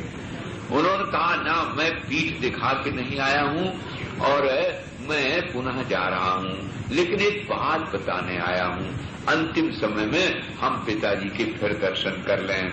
सो पिताजी को प्रणाम किया और फिर महाराज माता जी को भी प्रणाम किया उसने। और उसी समय सुलोचना भी खड़ी थी। सुलोचना ने कहा कि देखो पतिदेव, जब हम पत्नी हैं तो धर्म की ओर जाने वाले की तो हम सहायता ही करती हैं, हम किसी प्रकार से आप में बाधक नहीं होवेंगी, आप चिंता न करें। देखो मेरे आंखों में एक भी कोई आंसू नहीं है, ऐसे कह दिया महाराज। अब तो नारायण वहां से वो इंद्रजीत चला और बड़े वेग से उसी दिव्य रथ पर बैठ के चला। और लक्ष्मण जी ने जैसे ही देखा तो पहले तो रथ ही समाप्त कर दिया एक बाण से, और फिर वो अंतर्धान हो गया। बहुत देर युद्ध हुआ और बड़ा विचित्र विचित्र युद्ध हुआ, माने इस बाण की ये काट है तो ये एक दूसरे में होता रहा युद्ध। अंत में जब लक्ष्मण जी ने देखा कि इसको मारना वास्तव में बहुत कठिन है, इसलिए ये जब तक मैं अपने को समझ रहा हूं मारने वाला, तब तक ये नहीं मरेगा, ये बड़ी अच्छी बात है। फिर भगवान श्री राम का स्मरण किया और धनुष पर बाण चढ़ाया। बोले, धर्मात्मा सत्य संधश्च रामो दाशरथिर्यदि पौरुषे अप्रतिद्वंदस रावणम तदेनम जहि रावणिम। पौरुषे अप्रतिद्वंद, जिसके पुरुषार्थ में कोई सामना न कर सके, ऐसा ये रावणस्यापत्यम पुमान रावणी है। इस रावण है मेघनाथ को मार के ही लौटना, हे बाण, ये शर्त रखी। देखो, धर्मात्मा सत्य संधश्च रामो दाशरथिर्यदि, क्योंकि ये काम का नाश धर्म आत्मा और सत्य संध भगवान राम के ही द्वारा होता है। जब तक लक्ष्मण जी को ये राग मैं इसको मार दूंगा, तब तक नहीं मर पाया। सो वो बाण महाराज गया, भयंकर बाण काल के समान, सो उसने तुरंत सिर को धड़ से अलग कर दिया। बोलो, पवन लाल की जय, राघवेंद्र सरकार की जय। ऐसे जय जय ध्वनि देवताओं में नारायण होने लगी। पुष्पों की वर्षा हुई और वानर सेना तो ऐसी कूदने उछलने लगी महाराज। लक्ष्मण जी, जावंत और सब लोग मिलकर के भगवान के पास आए गए। भगवान ने लक्ष्मण जी को अपने बड़े प्रेम से हृदय से लगा लिया, क्योंकि सत्य में इंद्रजीत को मारने वाला कोई नहीं है। आप समझ गए होंगे, इंद्रजीत को तो इंद्रिय जीत न मार पाएगा। हाँ, तो ये तो सीधी सी बात है। अब लक्ष्मण जी ने मारा तो उसका सिर तो गिरा भगवान की गोदी में। हाँ देखो, और हाथ जो दाहिना हाथ था सो जाके सुलोचना के यहाँ गया। तो सुलोचना ने कहा कि मुझ पतिव्रता के रहते और हमारे पति को किसने मार दिया? सो खड़ी दे दी महाराज। आनंद रामायण में है ही, खड़ी दे दी तो उसने लक्ष्मण जी की कीर्ति लिखी, मरे कटे हाथ। बहुत रूप विस्तार में लिखी कि वो साक्षात नारायण और तुम्हारे तो पिता हैं शेष भगवान। शेष की कन्या थी न सुलोचना, इसलिए तुम चिंता न करो। और रही बात, तुम ये कहो कि मुझ पतिव्रता के रहते कैसे मारे गए, तो भाई तुम पतिव्रता तो उधर उर्मिला भी तो हैं, तो तुम्हारा उनका सामना तो कर लिया। दूसरी बात, हमें जो वरदान थे कि नींद नारी भोजन पर हरई 14 वर्ष बास बन करई, तो लक्ष्मण जी 14 वर्ष तक न सोए हैं, न नारायण नारी है, न नींद न नारी न भोजन, इसलिए वो साक्षात नारायण रूप है। हमें तो मुक्ति हो गई और तुम जाकर के अपना सिर ले आओ उनसे। सुलोचना प्रसन्न हो गई। और रावण को जब ये पता लगा कि किसी राक्षस ने कहा अरे वहां मत जाओ, न वो समझेंगे सीता को उसने ले लिया, सुलोचना को हम ले लें, तो रावण नहीं कहा करे मूर्खो, वो राम हैं, वो तो इनका आदर करेंगे, वो दूसरे की वधू को महाराज माँ के समान देखते हैं, इसलिए तुम मूर्खों समझते नहीं राम के शील को। तो इस तरह से वो वहां सुलोचना गई और सब कथा सुनाई, तो राम जी ने वो नारायण सिर दे दिया। अब बोले कि बानरों को हुआ कि तुमने कैसे जानी पति के मरे हुए हाथ ने लिखा? कहा हाँ। तो उन्होंने कहा भाई इनको कुछ विश्वास कम हो रहा है। तो सुलोचना ने अपने सिर को लेकर के पति को गोदी में रखा और कहा कि हे देवो, श्री राम जी महाराज जो कह रहे हैं आपने सुना कि अगर ऐसे ही तुम्हें दुख हो तो हम इसको फिर जीवित कर दें, तो तुम्हारी क्या आज्ञा है? सो महाराज वो मरा हुआ सिर ऐसा ठट्ठा मार के हंसा कि सब बंदर लोटपोट हो गए। उनका ये तो फिर जिंदा हो गया, क्या होता, बड़ी मुश्किल में तो मारे मरा और फिर जिंदा हो गया। क्योंकि काम को मरते ये न समझ लेना कभी विश्वास कर लो कि हमने काम जीत लिया, नहीं नारद जी जैसा मामला हो जाएगा। उसको वो तो मरने पर भी महाराज हंस देता है। तो तब सबको विश्वास हुआ कि पातिव्रत में ये धर्म है महाराज। इस प्रकार से इस काम रूप मेघनाद का विनाश हुआ। बोलो राघवेंद्र सरकार की। तो